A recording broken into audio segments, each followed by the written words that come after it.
സ്നേഹ വന്ദനങ്ങൾ അറിയിപ്പാൻ അതിയായ സന്തോഷമുണ്ട്. നമ്മുടെ ബൈബിൾ ക്ലാസ്സിൻ്റെ രണ്ടാമത്തതും അതേപോലെ സമാപന രാത്രിയിലേക്ക് വരുവാൻ ദൈവം നമുക്ക് ചെയ്യുന്ന നന്മകൾക്കായി ദൈവത്തെ സ്തുതിക്കാം.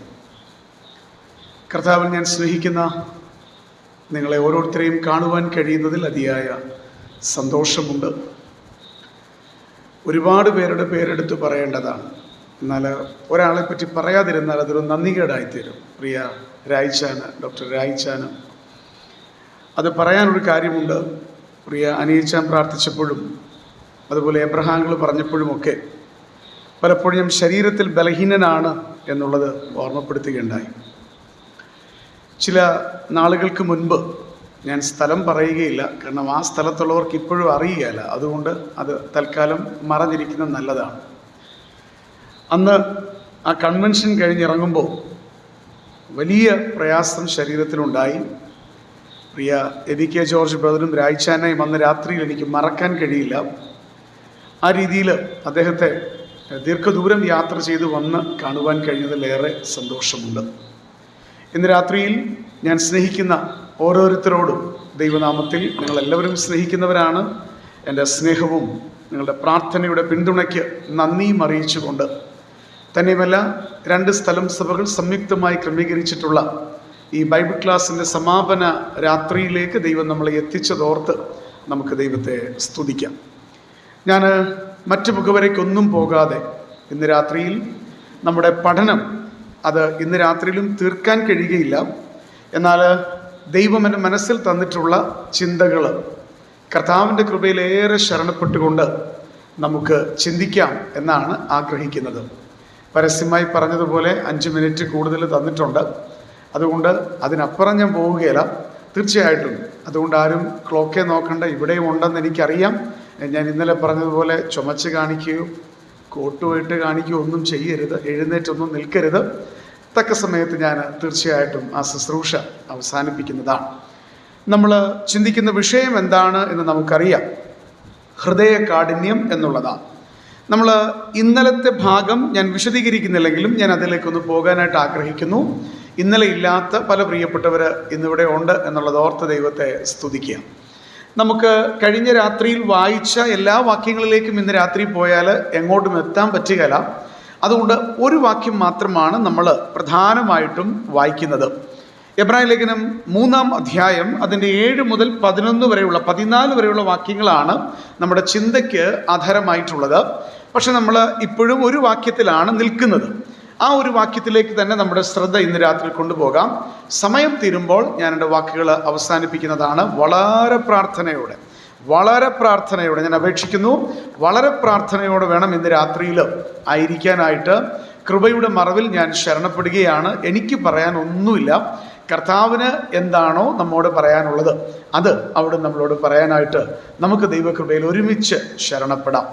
നാം 3-ാം അധ്യായം എബ്രായ ലേഖനം അതിൻ്റെ 8-ാം വാക്യം നമ്മളിങ്ങനെ വായിക്കുന്നു. 7-ഉം 8-ഉം വരുമ്പോൾ, അതുകൊണ്ട് പരിശുദ്ധാത്മാവ്, ഒന്നുറക്കെ ഒരുമിച്ച് വായിക്കാമോ? ഇന്ന് തീരുകയാണ്. ഒന്നുറക്കെ വായിക്കണം ഒരുമിച്ച്. പരിശുദ്ധാത്മാവ്, അയ്യോ ഞാൻ ഒത്തിരി സന്തോഷത്തോടാണ് വന്നത്. നിങ്ങൾ എൻ്റെ ഹൃദയം കഠിനമാക്കുമെന്ന് എനിക്കൊരു സംശയമില്ലാതില്ല. അപ്പം നമ്മളൊന്ന് ഒരുമിച്ച് ഉറക്കെ വായിക്കാം. ഉറക്കെ.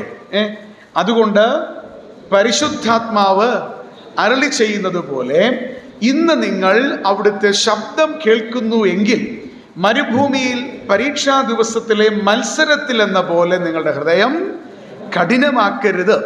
ഞാൻ കഴിഞ്ഞ രാത്രിയിലെ എല്ലാം വിശദീകരിക്കത്തില്ലെങ്കിലും ഞാൻ ചില കാര്യങ്ങൾ മാത്രം വേഗത്തിൽ പറയാം. ഹൃദയത്തെ കഠിനമാക്കരുത്. അങ്ങനെ കഠിനമാക്കാതിരിക്കുവാൻ ഉള്ള ഒരു പ്രധാനപ്പെട്ട കാരണം, കഠിനമാക്കിയാൽ ദൈവത്തിന് നമ്മോട് പിന്നെ ഇടപെടാനായിട്ട് പറ്റുകയില്ല. നമ്മൾ ഇന്നലെ പറഞ്ഞു, ഈ കഠിനപ്പെടുന്നതിൻ്റെ ഒരു ലക്ഷണമാണ് ഈ എതിർക്കുക മാത്രമല്ല, ദൈവം എത്ര പറഞ്ഞാലും ഞാൻ എന്നാ ചെയ്യുക, കേൾക്കാത്തോലെ നിൽക്കുക, അല്ലേ? ദൈവം പല കാര്യം പറയുന്നുണ്ട്. ദൈവം എത്രയോ കാര്യങ്ങൾ നമ്മളോട് സംസാരിക്കുന്നുണ്ട്. പക്ഷെ കർത്താവ് പറയുന്നത് നമ്മൾ ഒഫൻസീവായിട്ട് എതിർത്ത് സംസാരിക്കുന്നില്ല. പക്ഷെ ചിലപ്പോൾ നമ്മൾ എന്ത് ചെയ്യാറുണ്ട്? നീ പറഞ്ഞോ കർത്താവേ, അങ്ങ് പറഞ്ഞോ, പക്ഷെ ഞാൻ ഇവിടെ ഉണ്ടെങ്കിലും ഞാൻ എന്ത് ചെയ്യാൻ വരുന്നില്ല, ഇതിനൊന്നും മറുപടി വരുന്നില്ല എന്ന് പറഞ്ഞുകൊണ്ട് ദൈവത്തിൻ്റെ ആലോചനയ്ക്ക് പുറം തിരിഞ്ഞ് നിൽക്കുന്നത് ഹൃദയകാഠിന്യത്തിന് ഒരു പ്രത്യക്ഷമായ ലക്ഷണമാണ്. ഇന്ന് രാത്രിയിൽ ഹൃദയത്തെ കഠിനമാക്കരുത്. ഹൃദയത്തെ കഠിനമാക്കാതിരിക്കുവാൻ നാം ശ്രദ്ധിക്കേണ്ടുന്ന രണ്ട് പ്രധാനപ്പെട്ട വസ്തുതകൾ നമ്മൾ ഇന്നലെ ഓർക്കുകയുണ്ടായി, വിശദമായി ഓർക്കുകയുണ്ടായി. ഞാനത് വിശദമായി പറയുകയില്ല, ഒറ്റ വാക്കിൽ അത് പറഞ്ഞ് മുമ്പോട്ട് പോകാം. നമ്മൾ അതിൻ്റെ 8-ാം വാക്യത്തിലേക്ക് വരുമ്പോൾ നമ്മൾ എന്താ വായിച്ചത്? ഇന്ന്, അല്ലേ? അപ്പോൾ ഒന്നാമത്തെ വിഷയം എന്നാ? ഇവിടെ പ്രാർത്ഥിച്ചപ്പോഴൊക്കെ അത് അനിയച്ചാനും പറഞ്ഞു. എന്തായിരുന്നു? ഇന്ന് എന്ന സമയത്തെ നമ്മൾ എന്ത് ചെയ്യരുത്? അവഗണിക്കരുത്. നമ്മൾ ഇന്നലെ പറഞ്ഞ പോലെ എല്ലാ ദിവസവും നമ്മൾ പറയുന്നൊരു കാര്യമുണ്ട്. ഇന്നൊന്ന് പറയുന്നങ്ങ് പറഞ്ഞാൽ മതി. ഇന്നൊന്ന്, അയ്യോ ആർക്കും അറിയാത്ത പോലെ, ഇന്നൊന്ന് കഴിഞ്ഞോട്ടെ, നാളെ ഞാൻ എന്ത് ചെയ്തോളാം. ഒന്ന് ആലോചിച്ച് നോക്കിയേ, എത്ര ഇന്ന് കഴിഞ്ഞു. നമ്മുടെ ജീവിതം പലപ്പോഴും അനേക നാളുകൾ പാഴാക്കി കളഞ്ഞിട്ടും ഇന്ന് നാം അവഗണിച്ച് കളയുകയാണ്. നമ്മൾ ഓർത്ത പോലെ ദൈവസന്നിധിയിൽ സന്തോഷിപ്പാനുള്ള സമയം ഇന്നാകുന്നു എന്ന് പറഞ്ഞുകൊണ്ട് ഇന്ന് യഹോവ ഉണ്ടാക്കിയ ദിവസം, ഇന്ന് നാം സന്തോഷിച്ച് ആനന്ദിക്കുക. അത് ദൈവസന്നിധിയിൽ രക്ഷയുടെ സന്തോഷം ഇന്ന് അനുഭവിക്കണം. അത് നാളത്തേക്ക് വെച്ചിട്ട് കാര്യമില്ല. ഇന്ന് അനുഭവിക്കാത്തവൻ എങ്ങനെ നാളെ അത് പ്രായോഗിക തലത്തിൽ കൊണ്ടുവരും? അത് വളരെ ബുദ്ധിമുട്ടേറിയ കാര്യമാണ്. ലൂക്കോസിന്റെ സുവിശേഷം 20-ാം അധ്യായത്തിൽ നമ്മൾ ഓർക്കുകയുണ്ടായി. എന്തായിരുന്നു? പാപത്തിൽ നിന്ന് തിരികെ വരാനുള്ള സമയമാണ് ഏത്? ഇന്ന്.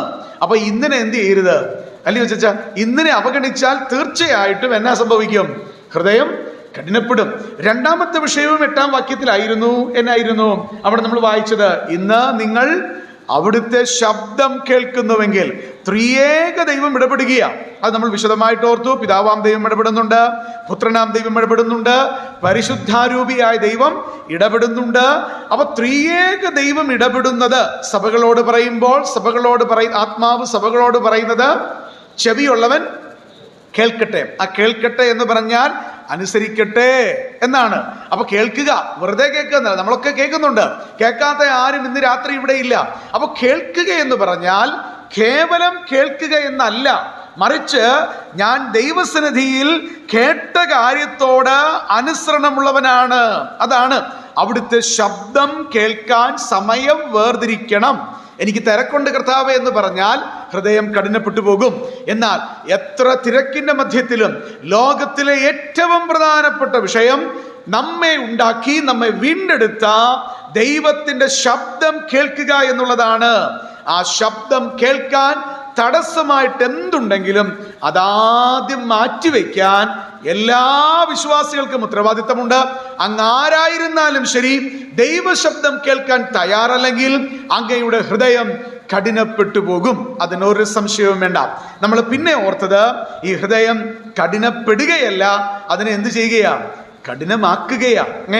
നമ്മുടെ ഹൃദയം പാപം ചെയ്തു തുടങ്ങുമ്പോൾ, അല്ലെങ്കിൽ ദൈവത്തിന്റെ ആത്മാവിന്റെ ശബ്ദം നാം ആവർത്തിച്ച് കേട്ടിട്ടും അതിന് നാം അനുകൂലമായി പ്രതികരിക്കാതെ വരുമ്പോ, വേദപുസ്തക ഭാഷയിൽ പറഞ്ഞാൽ ഹൃദയം തഴമ്പിക്കാനായിട്ട് തുടങ്ങും. കല്ലുപോലെയുള്ള ഹൃദയങ്ങളായിട്ടത് മാറ്റപ്പെടും. എത്ര കാര്യങ്ങൾ കേട്ടാലും, എന്തെല്ലാം വിഷയങ്ങൾ കേട്ടാലും അതൊന്നും എന്റേതല്ല എന്ന മട്ടില് നമ്മൾ പ്രതികരിക്കാൻ കഴിയാത്തവരായി മാറുന്നത് ഹൃദയത്തെ കഠിനമാക്കുകയാണ്. അതുകൊണ്ട് ഇന്ന് രാത്രി ഇതും നമ്മുടെ ഹൃദയത്തിലേക്ക് വരട്ടെ. പിന്നെ നമ്മൾ തുടങ്ങി വെച്ചൊരു വിഷയമുണ്ട്, ഹൃദയകാഠിന്യം വരുത്തി വയ്ക്കുന്ന ദുരന്തങ്ങൾ അല്ലെങ്കിൽ കോൺസിക്വൻസസ്. ഹൃദയകാഠിന്യത്തിന്റെ അനന്തരഫലങ്ങളാണ് നമ്മൾ തുടങ്ങിയത്. ഒന്നാമത്തെ വിഷയത്തിലേക്ക് നമ്മൾ വരികയുണ്ടായി. നമ്മളത് ചിന്തിച്ച് പകുതിയായിട്ടുണ്ട്. നമ്മളതിന്റെ ബാക്കി ഭാഗം ഒന്ന് ചിന്തിക്കാനായിട്ട് പോവുകയാണ്. 8-ാം വാക്യത്തിലേക്ക് വരിക. അധ്യായം പറയാത്തതും പുസ്തകം പറയാത്തതും ഏതാ? എബ്രായ ലേഖനമാണ്. 3-ാം പിണക്കാണോ? പിണക്കൊന്നുമില്ലല്ലോ. എബ്രായ ലേഖനം 3-ാം അധ്യായം അതിന്റെ 8-ാം വാക്യത്തിലേക്ക് വരുമ്പോൾ നമുക്ക് ഒരുമിച്ച് വായിക്കാം. ഇന്ന് നിങ്ങൾ കർത്താവിന്റെ ശബ്ദം കേൾക്കുന്നുവെങ്കിൽ മരുഭൂമിയിൽ വെച്ച് പരീക്ഷാ ദിവസത്തിലെ മത്സരത്തിൽ. അപ്പൊ എന്താ ഒന്നാമത്തെ വിഷയം? ഈ ഹൃദയ കാഠിന്യം വന്നാൽ എന്നാ സംഭവിക്കും? മത്സരമുണ്ടാകും. അതാണ് നമ്മൾ ഓർത്തത്. യെശയ്യാ പ്രവാചകന്റെ പുസ്തകം 1-ാം അധ്യായം 2-3 വാക്യങ്ങളിൽ ഇസ്രായേൽ ജനത്തെ നോക്കി കർത്താവ് പറഞ്ഞു, ആകാശമേ കേൾക്ക, ഭൂമിയെ ചെവിതിരിക, യഹോവ അരുളി ചെയ്യുന്നു, ഞാൻ മക്കളെ പോറ്റി വളർത്തി, അവരെന്നോട് എന്ത് ചെയ്തിരിക്കുന്നു? മത്സരിച്ചിരിക്കുന്നു. കാള തന്റെ ഉടയവനെയും കഴുത തന്റെ യജമാനന്റെ പുൽത്തൊട്ടിയെയും അറിയുന്നു, എന്റെ ജനം എന്ത് ചെയ്യുന്നില്ല? അറിയുന്നില്ല. അവരത് ഗ്രഹിക്കുന്നില്ല. ഞാൻ ഒറ്റ വാക്കിൽ പറഞ്ഞാൽ, ഒരു കാളയ്ക്കുള്ള നന്ദി പോലും, ഒരു മൃഗത്തിനുള്ള നന്ദി പോലും, ഒരു കഴുതയ്ക്ക് ആഹാരം കൊടുക്കുന്ന യജമാനുള്ള സ്നേഹം പോലും ഇല്ലാത്തവരായിട്ട് ദൈവത്തിന്റെ എന്തെല്ലാം നന്മകൾ അനുഭവിച്ച ഇസ്രായേൽ ജനം ദൈവത്തോട് നന്ദി കെട്ടവരായി തീർന്നു. നമ്മൾ ഇന്നലെ ഓർത്തതുപോലെ 40 വർഷം കർത്താവ് അവരോടൊപ്പം മരുഭൂമിയിലേക്ക് ഇറങ്ങി വന്നു. മേഘസ്തംഭമായി ദൈവം കൂടെ നിന്നു. രാത്രിയിൽ ഒരു കള്ളനും പിടിക്കാതെ വണ്ണം, അവരുടെ കാൽ കല്ലിൽ തട്ടിപ്പോകാതെ വണ്ണം ഒരു ജന്തുക്കളും. നിങ്ങൾ ഓർത്തു നോക്കണം, ഈ 40 വർഷം അവർ മത്സരിച്ചപ്പോഴല്ലാതെ ഒരു ജന്തുവോ ഒരു ഇഴജാതിയോ കടിച്ച് ഒരു ഇസ്രായേലിനും എന്ത് ചെയ്തിട്ടില്ല? മരിച്ചു പോയിട്ടില്ല. ആ മരുഭൂമിയുടെ തണുപ്പിൽ അവരുടെ രക്തം കട്ടിയായി പോയില്ല. പകലത്തെ ചൂടേറുന്ന മരുഭൂമിയിൽ അവരുടെ രക്തം ആവിയായി പോയില്ല. ദൈവം അവരെ പരിപാലിച്ചിട്ടും ആ ജനം പിന്നീട് ദൈവത്തോട് അപ്പോൾ തന്നെ മത്സരിക്കുമ്പോ കർത്താവ് പറയുക, ഒരു മൃഗത്തിനുള്ള നന്ദി പോലും, ഒരു വളർത്തുമൃഗത്തിനുള്ള നന്ദി പോലും എൻ്റെ ജനത്തിന് ഞാൻ ചെയ്ത നന്മകൾ കണ്ടിട്ടും എന്നോടില്ല. കാരണം അവരുടെ ഹൃദയം കഠിനപ്പെട്ടിട്ട് അവരെന്നോട് എന്ത് ചെയ്യാൻ തുടങ്ങി? മത്സരിക്കാനായിട്ട് തുടങ്ങി. ഇന്ന് രാത്രി ദൈവം എന്തെല്ലാം നന്മകൾ നമുക്ക് തന്നിട്ടുണ്ട്. നമ്മൾ ഇന്നലെ ഓർത്തതുപോലെ 17-ാം അധ്യായം പുറപ്പാട് പുസ്തകത്തിലേക്ക് വരുമ്പോൾ യഹോവ അരുളി ചെയ്തതുപോലെ കൊടുത്ത യഹോവ, അങ്ങനല്ലേ? നോക്കുക, പുറപ്പാട് പുസ്തകം 17-ാം അധ്യായത്തിലേക്ക് വരുമ്പോൾ അതിന് 1-ാം വാക്യത്തിൽ നമ്മൾ ഇതിന്റെ പിന്നാമ്പുറം, അതായത് ഈ പറയുന്ന മത്സര മനോഭാവത്തെ കുറിച്ച് 8-ാം വാക്യം എബ്രായ ലേഖനത്തിൽ പറയുന്നതിന്റെ ഹിസ്റ്റോറിക്കൽ ബാക്ക്ഗ്രൗണ്ട് ഈ പറയുന്ന 17-ാം അധ്യായം പുറപ്പാട് പുസ്തകമാണ്. അവിടെ നമ്മളൊന്ന് തിരിയാനായിട്ട് പോകുക. ഇന്നലെ ഒരു കാര്യം അവിടെ നിന്ന് പറഞ്ഞു. അനന്തരം ഇസ്രായേൽ മക്കളുടെ സംഘമെല്ലാം എന്ത് ചെയ്തു? സീൻ മരുഭൂമിയിൽ നിന്ന് പുറപ്പെട്ടു. എന്നിട്ട് എന്നാ പറയുന്നത്? യഹോവയുടെ കൽപ്പന പ്രകാരം ചെയ്ത പ്രയാണങ്ങളിൽ രഫീദീമിലെത്തി പാളയമിറങ്ങി. അവിടെ ജനത്തിന് കുടിപ്പാൻ വെള്ളം ഇല്ലായിരുന്നു. അവർ കലഹിക്കാൻ തുടങ്ങി, അവർ മത്സരിക്കാനായിട്ട് തുടങ്ങി, അവർ പിറുപിറുക്കാനായിട്ട് തുടങ്ങി. ഞാൻ ചോദിക്കട്ടെ, ഇന്നലെ പറഞ്ഞതുപോലെ ദൈവത്തിന്റെ കൽപ്പന പ്രകാരം ചെയ്ത ഈ പ്രയാണങ്ങളിൽ നിശ്ചയമായിട്ടും ദൈവം അറിയാതെയല്ല അവർക്ക് വെള്ളം ഇല്ലാതെയായത്. പക്ഷേ ആ വെള്ളമില്ലാതെ ഉള്ള സ്ഥലത്ത് ദൈവം നടത്തുമ്പോൾ ഇസ്രായേൽ ജനം അമ്പേ പരാജയപ്പെട്ടു പോയിട്ട് അവർ ദൈവത്തോടെ ഹൃദയത്തെ കഠിനപ്പെടുത്തി മത്സരിക്കുകയാണ്. നമ്മൾ ഇന്നലെ ഓർത്തതുപോലെ അവർക്ക് ദൈവം ആഗ്രഹിച്ച 2 കാര്യത്തിൽ അവർ പരാജയപ്പെട്ടു. 1, അവർ കർത്താവിൽ ആശ്രയിക്കുമോ എന്ന് ദൈവത്തിന് അറിയണമായിരുന്നു. 2, അവരുടെ ജീവിതത്തിൽ അവര് മത്സരിക്കുന്നവരാണോ അല്ലയോ എന്ന് അവർ തെളിയിക്കണമായിരുന്നു. 2ലും അവർ പരാജയപ്പെട്ടു. നമ്മുടെ ക്രിസ്തീയ ജീവിതത്തിൽ ഉണ്ടാകുന്ന ശോധനകളില്, വേദനകളില്, കഷ്ടങ്ങളില്, നഷ്ടങ്ങളില്, ഏതനുഭവത്തിലും ആകട്ടെ, ചൂടേറുന്ന രംഗങ്ങളില് രഫീദീമിൽ യഹോവയുടെ കൽപ്പന പ്രകാരം ചെയ്ത പ്രയാണമായതുകൊണ്ട് അത് ദൈവം അറിയുന്നു, കർത്താവ് അറിയാതെ അല്ല എന്ന ബോധ്യം നമുക്കുണ്ടാകാനായിട്ട് സാധിക്കണം. ഞാൻ മുമ്പിലേക്ക് വരുമ്പോൾ ഈ മത്സരത്തിന്റെ ഒരു ദുരന്തം ഒന്ന് ചൂണ്ടിക്കാണിക്കാനായിട്ട് ആഗ്രഹിക്കുക. ഞാൻ പറഞ്ഞല്ലോ, ഈ ക്ലാസിന്റെ വിഷയമൊന്നും തീരുകയില്ല, അത് എൻ്റെ കയ്യിലുള്ളതല്ല, അത് ദൈവത്തിന്റെ കരങ്ങളിലുള്ള വിഷയമാണ്. പക്ഷേ ഇന്ന് രാത്രിയിൽ കർത്താവ് എന്നോട് പറയാൻ പറഞ്ഞ വിഷയങ്ങൾ ഞാൻ പറയുന്നു എന്ന് മാത്രമേ ഉള്ളൂ. അത് പരിശുദ്ധാത്മാവിന്റെ നിയന്ത്രണത്തിലുള്ള വിഷയമാണ്. 107-ാം സങ്കീർത്തനത്തിലേക്കൊന്ന് വന്നാട്ടെ. അവിടെ ഈ മത്സരത്തിന്റെ ദുഃഖകരമായ ഒരു ദുരന്തം അല്ലെങ്കിൽ ഭവിഷ്യത്ത് നമുക്ക് കാണാനായിട്ട് സാധിക്കുന്നുണ്ട്. 107-ാം സങ്കീർത്തനത്തിലേക്ക് വരുമ്പോൾ അതിൻ്റെ 10-ാം വാക്യം നമ്മൾ ഒന്ന് വായിച്ചു നോക്കിയാൽ, ഞാൻ ആ ഭാഗം പഠിക്കുകയും ധ്യാനിക്കുകയും ചെയ്തപ്പോൾ എൻ്റെ ചങ്കിനകത്തുണ്ടായ ഒരു ഭയം അത് ചെറുതല്ല. നമ്മൾ വിചാരിക്കും, നേരത്തെ കർത്താവിന്റെ ദാസൻ പറഞ്ഞതുപോലെ, നമ്മൾ ഹൃദയകാഠിന്യം എന്ന് പറഞ്ഞാൽ ഇത്രേ ഉള്ളൂ എന്നങ്ങ് ചിന്തിക്കും. പക്ഷെ അത് പഠിച്ചു നോക്കിയാലുണ്ടല്ലോ നമ്മുടെ ജീവിതത്തിൽ മാറ്റം ഉണ്ടാവും. 107-ാം സങ്കീർത്തനം 10-ാം വാക്യത്തിലേക്ക് വരുമ്പോൾ അവിടെ വ്യക്തമായി ഇങ്ങനെ പറയുന്നുണ്ട്. എന്താ? ദൈവത്തിന്റെ വചനങ്ങളോട് നിങ്ങളൊന്ന് ഉറക്കെ വായിക്കുന്ന എനിക്കൊരു പിന്തുണയാണ് കേട്ടോ, അത് നിങ്ങളൊന്ന് ഓർത്തോണം. 10-ാം വാക്യത്തിൽ ഉറക്കെ വായിക്കണം. ദൈവത്തിന്റെ വചനങ്ങളോട് മത്സരിക്കുകയും അത്യുന്നതന്റെ ആലോചനയെ നിരസിക്കുകയും ചെയ്തിട്ട് ഇരുട്ടിലും അന്ധതമസിലും ഇരുന്നു. എന്നിട്ട് വീണ്ടും 11-ാം വാക്യത്തില് അരിഷ്ടതയാലും ഇരുമ്പ് ചങ്ങലയാലും ബന്ധിക്കപ്പെട്ടവർ. നോക്കുക, ഈ 10-ാം വാക്യം മാത്രം ഞാനൊന്ന് കൊണ്ടുവരാം. ഇവിടെ ഒരു പദമുണ്ട്. അവരെന്ത് ചെയ്തു? ദൈവത്തിന്റെ വചനങ്ങളോട് അവരെന്ത് ചെയ്തു? മത്സരിച്ചു. അതല്ലേ നമ്മുടെ വിഷയം. ഹൃദയ കാഠിന്യം കൊണ്ടുവരുന്ന ഒന്നാമത്തെ കോൺസിക്വൻസ് എന്ന് പറയുന്നത് റിബല്യനാണ്, അത് മത്സരമാണ്. അവർ ദൈവത്തിന്റെ വചനങ്ങളോട് മത്സരിക്കുകയും അത്യുന്നതന്റെ ആലോചനയെ അവരെന്ത് ചെയ്തു? നിരസിക്കുകയും ചെയ്തു. ആട്ടെ, നിങ്ങൾ എത്രത്തോളം ചിന്തിച്ചിട്ടുണ്ടെന്ന് എനിക്കറിയില്ല. എൻ്റെ ചിന്തകളിൽ നിന്ന് വിഭിന്നമായ ഒരു കാര്യമാണ് കർത്താവ് എനിക്ക് അവിടെ കാണിച്ചു തന്നത്. ഈ ദൈവത്തിൻ്റെ ആലോചനയോട്, അത്യുന്നതനോട് അവർ മത്സരിച്ചപ്പോൾ അവിടെ ഉണ്ടായൊരു ദുരന്തമുണ്ട്. എന്താ? 10-ാം വാക്യത്തിൽ ഇരുട്ടിലും അവരെന്ത് ചെയ്തു? അന്ധതമസ്സിലും ഇരുന്നു എന്നാണ് നമുക്ക് കാണാൻ സാധിക്കുന്നത്. നമുക്ക് പൊതുവായിട്ട് വേണമെങ്കിൽ ഇസ്രായേൽ ജനത്തോട് ബന്ധപ്പെടുത്തി അവർ ഇരുട്ടിൽ ഇരുന്നെന്നൊക്കെ പറയാനായിട്ട് കഴിയും. അത് തെറ്റാണെന്നൊന്നും ഞാൻ പറയുന്നില്ല. പക്ഷേ വാസ്തവത്തിൽ അവിടെ പറഞ്ഞിട്ടുള്ള ചരിത്ര പശ്ചാത്തലം അനുസരിച്ച് വേദപണ്ഡിതന്മാർ പറയുന്നത് മറ്റൊരു ഭാഗമാണ്.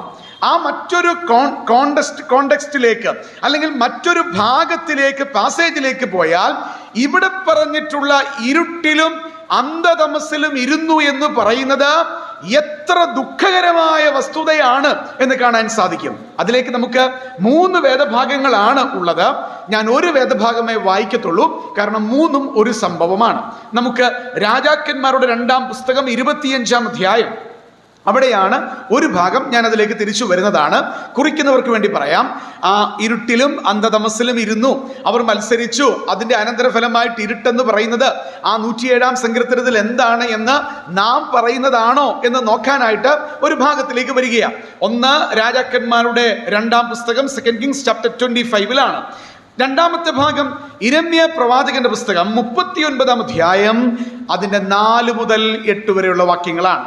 യിരെമ്യാ പ്രവാചകന്റെ പുസ്തകം 39-ാം അധ്യായത്തിന്റെ 4 മുതൽ 8 വരെയുള്ള ഭാഗം. വീണ്ടും യിരെമ്യാവ് 52-ന്റെ 1 മുതൽ 11 വരെയുള്ള ഭാഗങ്ങൾ. യിരെമ്യാ പ്രവാചകന്റെ പുസ്തകം 52-ാം അധ്യായം 1 മുതൽ 11 വരെയുള്ള ഭാഗം. ഇത് 3ഉം ഒരു വിഷയമാണ്. നിങ്ങൾ എന്നോടൊപ്പം രാജാക്കന്മാരുടെ 2-ാം പുസ്തകം 25-ാം അധ്യായത്തിലേക്ക് വരുമ്പോൾ അതിന്റെ 1 മുതൽ 7 വരെയുള്ള വാക്യങ്ങൾ ഞാൻ വേഗത്തിൽ ഒന്ന് വായിക്കാം. അത്രയും വായിക്കുമ്പോൾ സമയം പോകുമെന്ന് എനിക്കറിയാം. പക്ഷേ ഇത് മാത്രമേ പറഞ്ഞുള്ളതിലും കുഴപ്പമില്ല, ദൈവം തരുന്നതാണല്ലോ. അതുകൊണ്ട് അത് പറയാനൊരു വലിയ പ്രേരണയുണ്ട്. നിങ്ങൾ നോക്കുക, അതിന്റെ പ്രസക്ത ഭാഗങ്ങളിലേക്ക് വരുമ്പോൾ 25-ാം അധ്യായം രാജാക്കന്മാർ 2-ാം പുസ്തകം 1-ാം വാക്യം. ഇവിടെ പറയുന്ന സിദെക്കീയാവിന്റെ വാഴ്ചയുടെ 9-ാം ആണ്ടിൽ 10-ാം മാസം 10-ാം തീയതി ബാബേൽ രാജാവായ നെബൂഖദ്നേസർ തന്റെ സർവ്വ സൈന്യവുമായി യെരൂശലേമിന്റെ നേരെ വന്ന് പാളയം ഇറങ്ങി. 2-ാം വാക്യം. സിദെക്കീയ രാജാവിന്റെ 11-ാം ആണ്ടുവരെ നഗരം നിരോധിക്കപ്പെട്ടിരുന്നു. 3-ാം വാക്യം. 4-ാം മാസം 9-ാം തീയതി നഗരത്തിൽ ക്ഷാമം കലശലായി, ദേശത്തെ ജനത്തിന് ആഹാരമില്ലാതെ പോയി. അപ്പോൾ നഗരം അതിൽ ഒരിടം പൊളിച്ച് കൽദയർ നഗരം വളഞ്ഞിരിക്കെ പടയാളികളൊക്കെയും രാത്രി സമയത്ത് രാജാവിന്റെ തോട്ടിനരികെ 2 മതിലുകൾക്ക് മധ്യയുള്ള പടിവാതിൽ വഴിയായി ഓടിപ്പോയി. രാജാവും അരാബയിലേക്കുള്ള വഴിയായി പുറപ്പെട്ടു പോയി. 6-ാം വാക്യത്തിലേക്ക് വരിക, 5-ാം വാക്യത്തിലേക്ക് വരിക. എന്നാൽ കൽദയരുടെ സൈന്യം സിദെക്കീയ രാജാവിനെ പിന്തുടർന്ന് യെരിഹോ സമഭൂമിയിൽ വെച്ച് അവനോട് എത്തി. അവന്റെ സൈന്യമൊക്കെയും സിദെക്കീയാവിനെ വിട്ട് ചിതറിപ്പോയി. 6-ാം വാക്യത്തിൽ അവർ രാജാവിനെ പിടിച്ചു റിബ്ലയിൽ ബാബേൽ രാജാവിന്റെ അടുക്കൽ കൊണ്ടുവന്നു. അവന് വിധി കൽപ്പിച്ചു.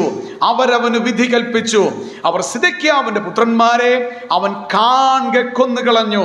സിദെക്കീയാവിന്റെ കണ്ണ് പൊട്ടിച്ചിട്ട് 2 ചങ്ങല കൊണ്ട് അവനെ ബന്ധിച്ച് ബാബേലിലേക്ക് അവനെ കൊണ്ടുപോയി. വാസ്തവത്തിൽ 107-ാം സങ്കീർത്തനത്തില് നമ്മൾ വായിച്ച 10-ാം വാക്യത്തിന്റെ അടിസ്ഥാനം എന്ന് പറയുന്നത് വേദപണ്ഡിതന്മാർ പറയുന്നത് ഈ ഇരുട്ടിനെ പറ്റിയാണ്. എന്താ ഇരുട്ടെന്ന് പറയുന്നത്? നിങ്ങൾ ശ്രദ്ധിച്ച് കേൾക്കുക. എൻ്റെ ഹൃദയത്തിലുള്ള ദൈവം തന്ന ചിന്ത ദൈവം തന്നെ പ്രകാശിപ്പിച്ചു തരട്ടെ. ദൈവത്തോട് മത്സരിച്ച ഇസ്രായേൽ ഗ്രഹത്തിനും ദൈവത്തോട് മത്സരിച്ച ഒരു രാജാവിനും സംഭവിച്ച ഇരുട്ടെന്താണ്? അതാ ഇവിടുത്തെ വിഷയം. എന്താ? അവന് സിദെക്കീയ രാജാവ് ബാബേൽ രാജാവിനോട് എതിർത്ത് നിന്നുകൊണ്ട് തൻ്റെ പട്ടണത്തിലായിരിക്കുമ്പോൾ അവൻ്റെ മതിൽ പൊളിച്ച് പടയാളികൾ ക്ഷാമം നിമിത്തം ഓടിപ്പോയിട്ട് അവനെ ഓടിപ്പോയ രാജാവിനെ ബാബേൽ കൽദയർ പിടിക്കുന്ന കാഴ്ചയെ കാണുവാൻ കഴിയുന്നത്. അവനെ പിടിച്ചുകൊണ്ട് നെബൂഖദ്നേസർ മഹാരാജാവിന്റെ മുൻപിലേക്ക് കൊണ്ടുവരികയാണ്. ഇപ്പോൾ ബന്ധിക്കപ്പെട്ടവനായിട്ട് അടിമയായിട്ട് ഈ സിദെക്കീയ രാജാവ് വന്നു നിൽക്കുകയാണ്. ആ രാജാവിനെ സംബന്ധിച്ച് വലിയ രണ്ട് ദുരന്തങ്ങൾ അവിടെ നമുക്ക് കാണുവാൻ കഴിയുന്നു. ഒന്നാമത്തെ കാര്യം, തൻ്റെ പുത്രന്മാരെ അവന്റെ കൺമുൻപിൽ വെച്ച് അവരെ കൊന്നുകളയുന്ന ചരിത്രമാണ് കാണാൻ കഴിയുക. ഏത് പിതാവിനാ ഇത് താങ്ങാൻ പറ്റുക? ഒരു പിതാവിനും ഇത് താങ്ങാൻ പറ്റുകയില്ല. ഒരമ്മയ്ക്കും തൻ്റെ സ്വന്തം കുഞ്ഞുങ്ങൾ തങ്ങൾ ജീവനോടെ ഉള്ളപ്പോൾ ഇല്ലാതെയാകുന്നത് ചിന്തിക്കാനായിട്ട് കഴിയത്തില്ല. നോക്കുക, ഇവിടെ സിദെക്കിയ മഹാരാജാവിന്റെ മുൻപിൽ വെച്ച് തന്റെ പുത്രന്മാരെ എല്ലാം കൽദയർ, ബാബിലോണിയർ കൊന്നുകളയുകയാ. അവിടെ തീർന്നില്ല കേട്ടോ. അപ്പൊ ഒരു കാര്യം ഓർത്തു വേണം. ഒന്ന്, താൻ മത്സരിച്ചപ്പോഴുണ്ടായ വിഷയമാണ് തൻ്റെ മക്കൾ നഷ്ടപ്പെട്ടു. സാധാരണ മരണമല്ല, അവരെ കൊന്നുകളഞ്ഞു. ആ വാക്ക് തന്നെയാ. എത്ര ദാരുണമായ വിഷയമാ. അത് തന്നെയുമല്ല, വീണ്ടും നിങ്ങൾ താഴേക്ക് വരുമ്പോൾ 7-ാം വാക്യത്തിലേക്ക് വരുമ്പോൾ അവർ സിദെക്കിയാവിന്റെ കണ്ണ് എന്ത് ചെയ്തു? പൊട്ടിച്ചു കളഞ്ഞു. 2 കണ്ണും പൊട്ടിച്ചു കളഞ്ഞിട്ട് അവനെ ചങ്ങലയിട്ട് ബദ്ധനാക്കി ബാബേലിലേക്ക് കൊണ്ടുപോകുന്ന ചരിത്രമാണ് കാണുവാൻ കഴിയുക. എൻ്റെ ചോദ്യം ഇതാണ്, ഇവന് ഈ ഇരുട്ടിലേക്ക് പോവുകയാണ്. ആ ഇരുട്ട് എന്താ? കണ്ണ് 2ഉം നഷ്ടപ്പെട്ടവന്റെ ഇരുട്ട. ശരിയല്ലേ? ഈ 2 കണ്ണും നഷ്ടപ്പെട്ടു എന്ന് പറഞ്ഞാൽ ഇവന്റെ ഈ കണ്ണ് നന്നാക്കാൻ ഇനി ഒരു ഡോക്ടറിനും പറ്റത്തില്ല. ശരിയല്ലയോ? അങ്ങനൊരു സാധനം അവിടെ ഇല്ല. 2 കണ്ണും കുത്തിപ്പൊട്ടിക്കപ്പെട്ടു. നിത്യമായ അവൻ ജീവിതത്തിന്റെ അവസാനത്തെ നിമിഷം വരെ രാജാവായി രാജഗൃഹത്തിൽ കഴിഞ്ഞവൻ അടിമയായി നിൽക്കുമ്പോൾ അവന്റെ ഏറ്റവും വലിയ നഷ്ടം എന്ന് പറയുന്നത് 2ആണ്. അതിൽ 2ാമത്തെ നഷ്ടം തന്റെ കണ്ണിന്റെ കാഴ്ച എന്നേക്കുമായി നഷ്ടപ്പെട്ടു. അതാണ് വേദപണ്ഡിതന്മാർ പറയുന്നത്, ദൈവത്തിന്റെ ആലോചനയോട് മത്സരിക്കുമ്പോൾ സിദെക്കിയാവിനെ മറക്കരുത്. അവന്റെ കണ്ണിന്റെ കാഴ്ച എന്നേക്കുമായി നഷ്ടപ്പെട്ട അന്ധകാരത്തെ ദൈവത്തിന്റെ ജനം മറക്കരുത്. പ്രിയപ്പെട്ടവരെ, ഞാനിങ്ങനെ ഓർമ്മപ്പെടുത്തട്ടെ, നമ്മള് കർത്താവിനോട് മത്സരിച്ച് ഹൃദയത്തെ കഠിനമാക്കുമ്പോൾ നമ്മുടെ ആത്മീയമായ കാഴ്ച അത് തിമിരം ബാധിച്ച് കാണേണ്ടുന്ന ആത്മീയമായ മനോഹര കാഴ്ചകൾ നമുക്ക് നഷ്ടപ്പെട്ടു പോകും. ഇത് മറക്കരുത്. നിന്റെ വചനത്തിലെ അത്ഭുതങ്ങളെ കാണേണ്ടതിന്, കർത്താവേ അങ്ങയുടെ വചനത്തിന്റെ അത്ഭുതങ്ങളെ കാണേണ്ടതിന് എൻ്റെ കണ്ണുകളെ തുറക്കണമേ. ഹൃദയം കഠിനപ്പെട്ടാൽ, ഹൃദയം ദൈവത്തോട് മത്സരിച്ചാൽ, ഇന്ന് രാത്രി പറയട്ടെ, ഇവിടെ സിദെക്കിയാവിന്റെ ചരിത്രത്തെ ആമുഖമായി ചൂണ്ടിക്കാണിച്ചുകൊണ്ട് ദൈവത്തിന്റെ പരിശുദ്ധാരൂപി പറയുകയാ, പിന്നെ അവന്റെ അവസാന ശ്വാസം വരെ ലോകത്തിൽ ആർക്കും നന്നാക്കാൻ കഴിയാത്തതുപോലെ അവന്റെ കണ്ണിന്റെ കാഴ്ച എന്നേക്കുമായി ശത്രുവായവൻ എടുത്തു കളഞ്ഞെങ്കിൽ, ഇന്ന് രാത്രി ദൈവത്തോട് മത്സരിച്ചാൽ, ദൈവം കൈവിട്ടാൽ, ആത്മീയമായ കാഴ്ച നഷ്ടപ്പെട്ടവരായി മരവിച്ച അന്ധകാരത്തിന്റെ ജീവിതത്തിലേക്ക് ദൈവജനം കൈവിടപ്പെട്ടു പോകുമെന്നതുകൊണ്ട് എന്ത് ചെയ്യരുത്? മത്സരിക്കരുത്, ഹൃദയത്തെ കഠിനമാക്കരുത്. അവിടെ തന്നെ ഒരു കാര്യം കൂടെ പറയാതിരിക്കാൻ പറ്റുകയില്ല. അതാണ് ഒന്നാമത്തെ വിഷയം. നിങ്ങൾ നോക്കുക, ആ 7-ാം വാക്യം 25-ാം അധ്യായം രാജാക്കന്മാരുടെ 2-ാം പുസ്തകത്തിലേക്ക് വരുമ്പോൾ നമ്മൾ വായിക്കുന്നുണ്ട്, അവരവന് വിധി കൽപ്പിച്ചു. ആര്? കൽദയർ, ബാബേൽ രാജാവായ നെബൂഖദ്നേസർ. അതിന്റെ വ്യക്തമായ ചിത്രം ഈ പറയുന്ന നമ്മൾ വായിച്ചു കേട്ട വായിക്കാത്ത യെരമ്യാവിന്റെ പുസ്തകം 39-ാം അധ്യായത്തിലും 52-ാം അധ്യായത്തിലും നെബൂഖദ്നേസർ അവന് വിധി കൽപ്പിച്ചു എന്നാണ് പറഞ്ഞിട്ടുള്ളത്. ലോകത്തിലെ പുരാതന സാമ്രാജ്യങ്ങളിൽ അറിയപ്പെടുന്ന സമ്രാട്ടായിരുന്ന നെബൂഖദ്നേസർ എന്ന ക്രൂരനായ രാജാവ് സിദെക്കിയാവ് എന്ന ഇസ്രായേലിന്റെ രാജാവിന് വിധി കൽപ്പിച്ചു. വിധിയുടെ 1-ാം ഭാഗം, 2-ാം ഭാഗം ഓർത്തു. 1-ാം ഭാഗം, അവൻ കാണുക അവന്റെ പുത്രന്മാരെ കൊന്നുകളയണം. ഞാനൊരു ചോദ്യം ചോദിക്കാനായിട്ട് ആഗ്രഹിക്കുക. കണ്ണിന്റെ കാഴ്ച നഷ്ടപ്പെട്ടു, പക്ഷെ അകത്ത് ഭാവനയ്ക്കൊന്നും കുഴപ്പം വന്നിട്ടില്ല. ബ്രെയിനൊക്കെ വർക്കിംഗ് ആണ്. അങ്ങനെയാണെങ്കിൽ ഓരോ ദിവസവും ഉറങ്ങുമ്പോഴും ഓരോ ദിവസവും ഉണരുമ്പോഴും സിദെക്കിയാവിന്റെ ഈ കാണാത്ത കണ്ണിനകത്തുള്ള തലച്ചോറിന്റെ കാഴ്ച എന്തായിരിക്കും? തൻ്റെ മക്കളെ തൻ്റെ കൺമുൻപിൽ വെച്ച് കൊന്നുകളഞ്ഞ ആ കാഴ്ച അവന് കാണാത്ത കണ്ണുകൊണ്ട് അകത്ത് നിന്ന് അവൻ കാണുകയാ. എന്താ കാര്യം? അവൻ മത്സരിച്ചു. ഇന്ന് രാത്രി ഞാനൊരു കാര്യം പറയുമ്പോൾ തെറ്റിദ്ധരിക്കരുത്. നമ്മുടെ ജീവിതത്തിൽ ആകാത്ത അനേക കാഴ്ചകൾ നാം കാണേണ്ടി വരുന്നത്, നമുക്കൊരിക്കലും പല കാര്യങ്ങളിൽ വിമുക്തി വരാത്തത്, നാം ദൈവസന്നിധിയിൽ ഹൃദയത്തെ കഠിനപ്പെടുത്തുന്നു എന്ന കാരണം കൊണ്ടായിരിക്കാം. എല്ലാം അങ്ങനെയാണെന്നല്ല ഞാൻ പറഞ്ഞത്. എല്ലാ പ്രശ്നങ്ങളും അതുകൊണ്ടാണെന്ന് ഞാൻ ഒരിക്കലും പറയുകയില്ല. എന്നാൽ വിവേചിച്ചു നോക്കണം.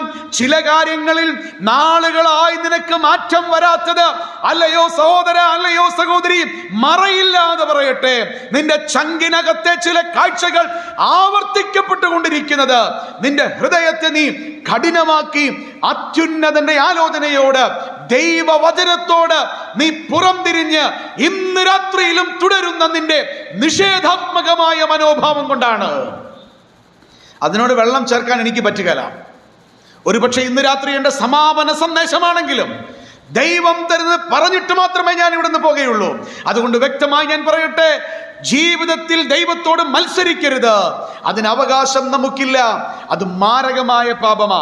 നിങ്ങൾ ഈ രാജാക്കന്മാരുടെ 2-ാം പുസ്തകം 24-ാം അധ്യായത്തിലേക്ക് വരുമ്പോൾ 19-ാം വാക്യം, അതിൻ്റെ 20-ാം വാക്യത്തിലേക്ക് വരുമ്പോൾ 2 പ്രയോഗങ്ങൾ വിശദീകരിക്കാതെ ഞാൻ പറഞ്ഞു പോകാം.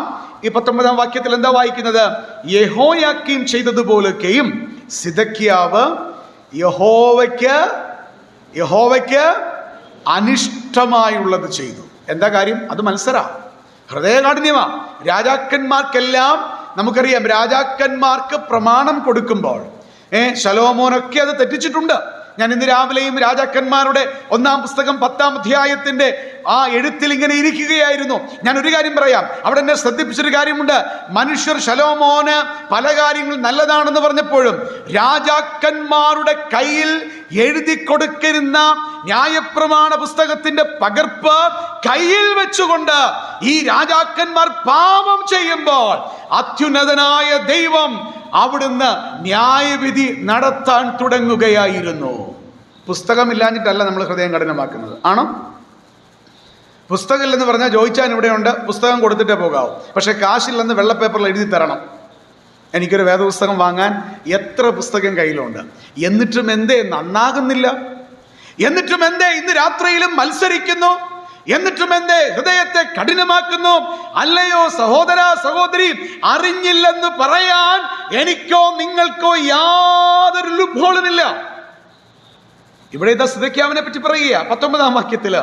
യെഹോയാക്കീം ചെയ്തതുപോലെയൊക്കെയും അവൻ യഹോവയ്ക്ക് എന്ന് വെച്ചാൽ മത്സരിച്ചെന്നാ. അത് തന്നെ എൻ്റെ അർത്ഥം. ഹൃദയത്തെ എന്ത് ചെയ്തു? കഠിനമാക്കി. തന്നെയുമല്ല 20-ാം വാക്യത്തിലേക്ക് വരുമ്പോൾ അവൻ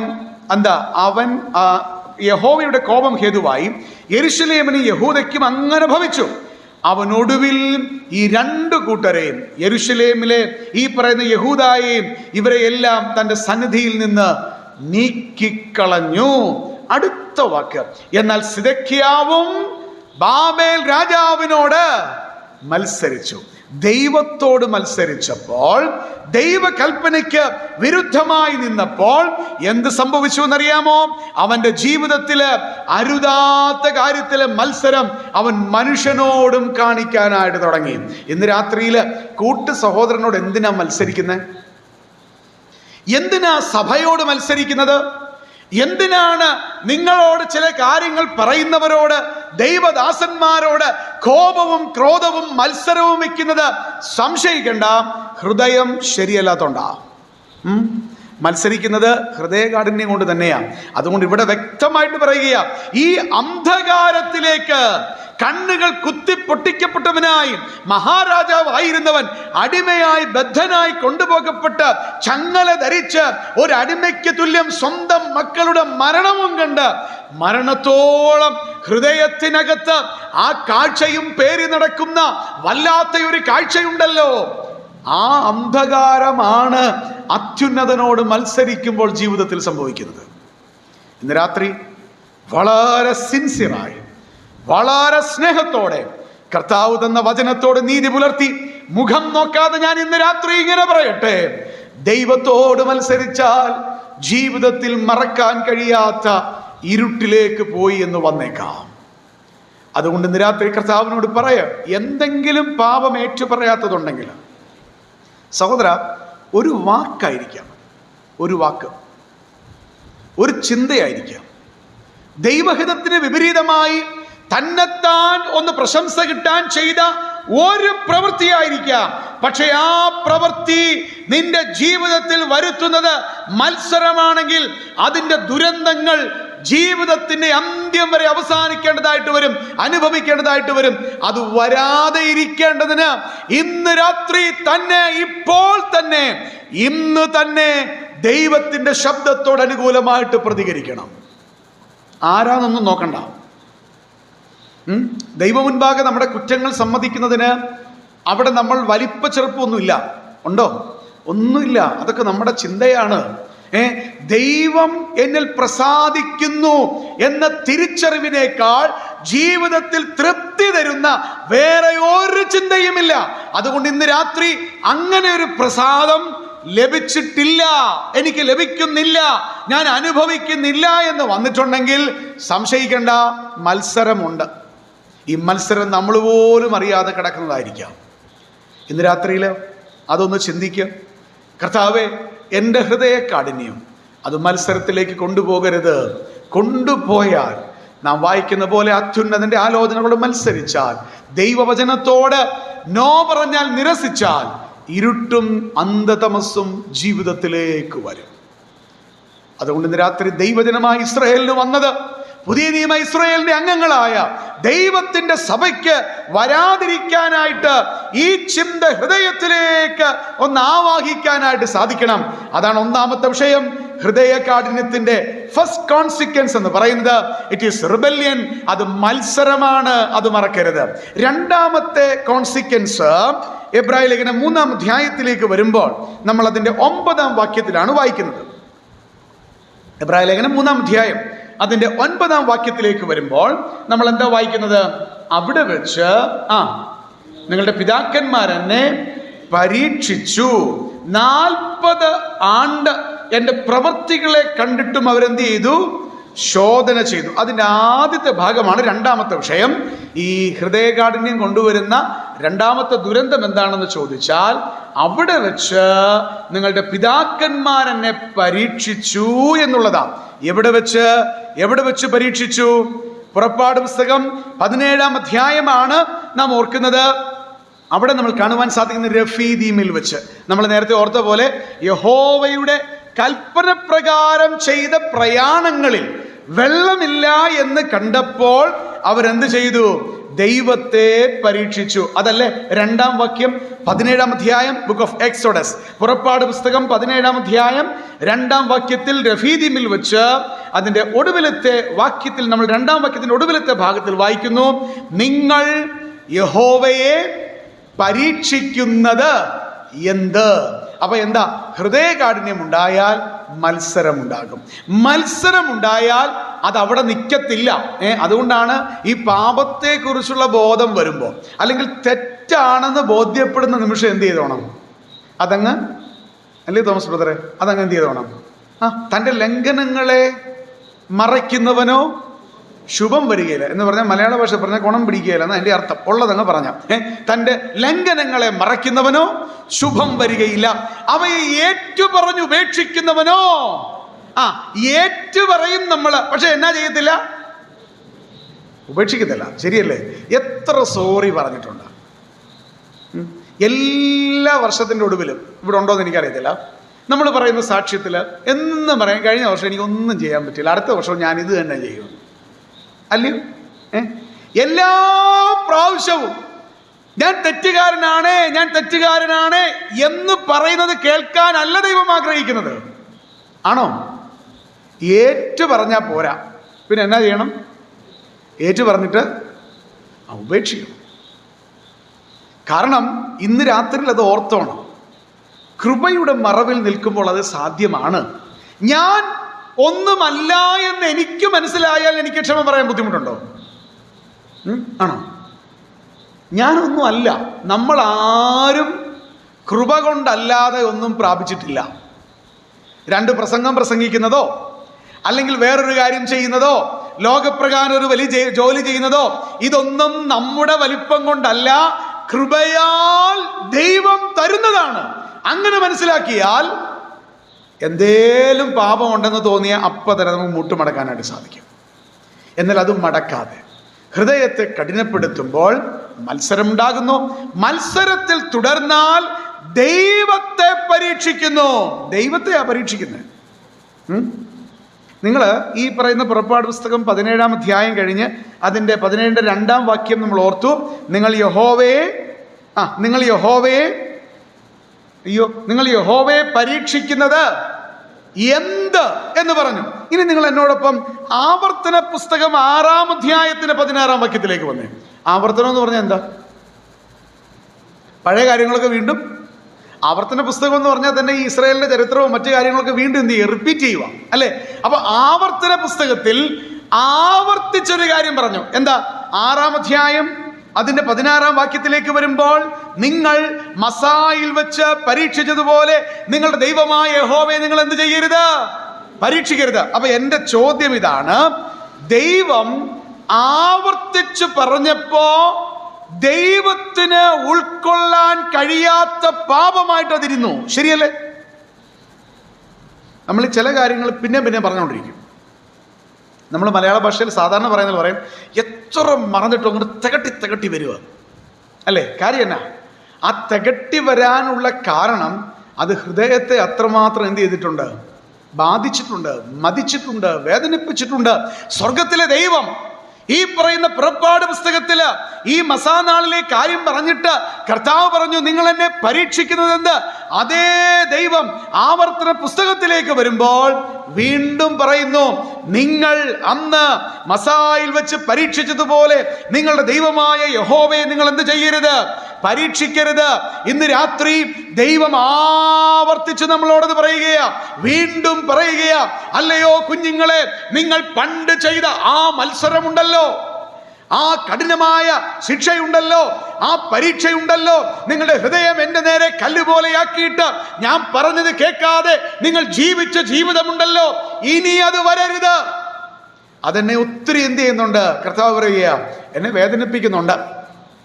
ഇനി നിങ്ങൾ മത്തായി സുവിശേഷം 4-ാം അധ്യായം, മത്തായി 4-ന്റെ 3-ലേക്ക് വരുമ്പോൾ കർത്താവിനെ പരീക്ഷിക്കുക. 1-ാം വാക്യം ആരംഭിക്കുമ്പോൾ, യേശുവിനെ പിശാചിനാൽ പരീക്ഷിക്കപ്പെടേണ്ടതിന് ദൈവത്തിന്റെ പരിശുദ്ധാത്മാവ് മരുഭൂമിയിലേക്ക് നടത്തിയെന്ന് പറഞ്ഞിട്ട് 3-ാം വാക്യം 4-ാം അധ്യായം മത്തായി സുവിശേഷത്തിലേക്ക് വരുമ്പോൾ അവിടെ ഒരു പ്രയോഗമുണ്ട്, അപ്പോൾ പരീക്ഷകൻ അടുത്തു വന്നു. അപ്പോൾ പരീക്ഷകൻ, അപ്പൊ പരീക്ഷിക്കുന്ന ആരുടെ പണിയാ? സാത്താന്റെ പണിയാ, അല്ലയോ? പരീക്ഷിക്കുന്ന ആരുടെ പണിയാ? അപ്പൊ നമ്മൾ ദൈവത്തെ പരീക്ഷിച്ച് ആരുടെ പണി ചെയ്യുന്നു? അവിടെയാ വിഷയം. നമ്മൾ പരീക്ഷിച്ചാൽ ഈ പരീക്ഷ ഒരിക്കലും ദൈവത്തിൽ നിന്ന് വരുന്നതല്ല. ആണോ? അല്ല. ആണോ? മിണ്ടാതിരിക്കുന്നത് എന്താണെന്ന് എനിക്ക് അറിഞ്ഞുകൂടാ. ഈ പരീക്ഷിക്കുന്നത് ദൈവത്തിന്റെ പരിപാടിയല്ല.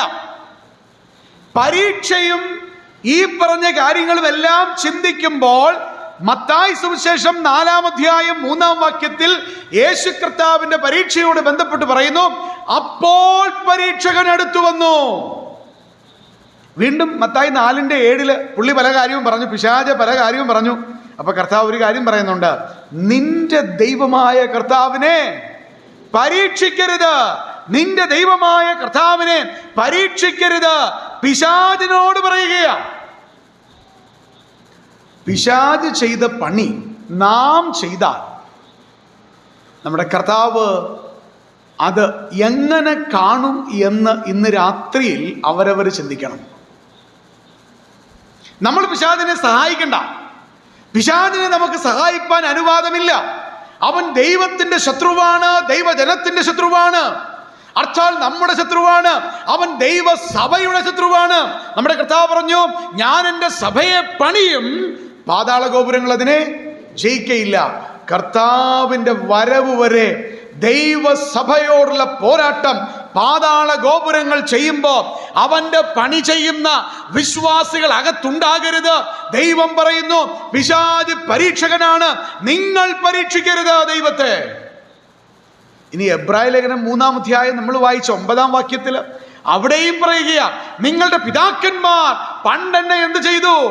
പരീക്ഷിച്ചു. പ്രിയപ്പെട്ടവരെ, ഇന്ന് രാത്രിയിൽ വളരെ വ്യക്തമായി ഞാൻ ഓർമ്മപ്പെടുത്തട്ടെ. 3 കാര്യം പരീക്ഷയോട് ബന്ധപ്പെട്ട് ഞാൻ ഓർമ്മപ്പെടുത്തട്ടെ. ഒന്നാമത്തെ കാര്യം, ഇവിടെ പറയുന്നത് പോലെ ദൈവത്തെ പരീക്ഷിക്കുമ്പോൾ, ഹൃദയ കാഠിന്യമുണ്ടായിട്ട് ദൈവത്തെ പരീക്ഷിക്കുമ്പോൾ നാം പിശാചിന്റെ പണി ചെയ്യുന്നു. പിശാചിന്റെ പണി ചെയ്യാനായിട്ട് അനുവാദമില്ല. പിശാചിനെ സഹായിക്കണ്ട. നമ്മൾ ദൈവമക്കളെ പറ്റി അപവാദം പറയുമ്പോഴോ, നമുക്കറിയാത്തൊരു കാര്യം നാം പറയുമ്പോൾ, അറിയുന്ന കാര്യമാണെങ്കിലും നല്ല കാര്യം നമ്മൾ ആരോടും പറയത്തില്ല. ശരിയല്ലേ? ഒരാളൊരു നല്ല കാര്യം ചെയ്താൽ നമ്മൾ പറയുമോ? അത് നമ്മൾ കണ്ടില്ലെന്നടിക്കും. ഒരു വീഴ്ച വന്നാൽ നമ്മൾ ആരോടും പറയല്ലെന്ന് പറഞ്ഞ് ഈ സഭയിലെ എല്ലാവരോടും പറയും. എല്ലാവരോടും പറയും, ഞാൻ നിന്നോട് മാത്രമേ പറഞ്ഞിട്ടുള്ള, നീ വേറെ ആരോടും പറയരുതെന്ന് പറഞ്ഞ് ഇനി പറയാൻ ആരുമില്ല. ഈ പരീക്ഷകന്റെ പണിയ അപവാദം പറയുക. ഇന്ന് രാത്രി പിശാചിന്റെ പണി നാം ചെയ്യരുത്. ഇവിടെ പറയുന്ന ഈ പരീക്ഷ, പരീക്ഷകൻ എന്ന പേര് തന്നെ കർത്താവ് വിളിച്ചത് ദൈവജനത്തെ അല്ല, കർത്താവിന് ശത്രുതയുള്ള പിശാചിനോടാണ്. അവന്റെ പണി ഇന്ന് രാത്രി ചെയ്യുകയാണ് നീ പരീക്ഷിക്കുമ്പോൾ, ദൈവത്തെ പരീക്ഷിക്കുമ്പോൾ. അതാണ് ഒന്നാമത്തെ വിഷയം. രണ്ടാമത്തെ കാര്യം എന്നാ?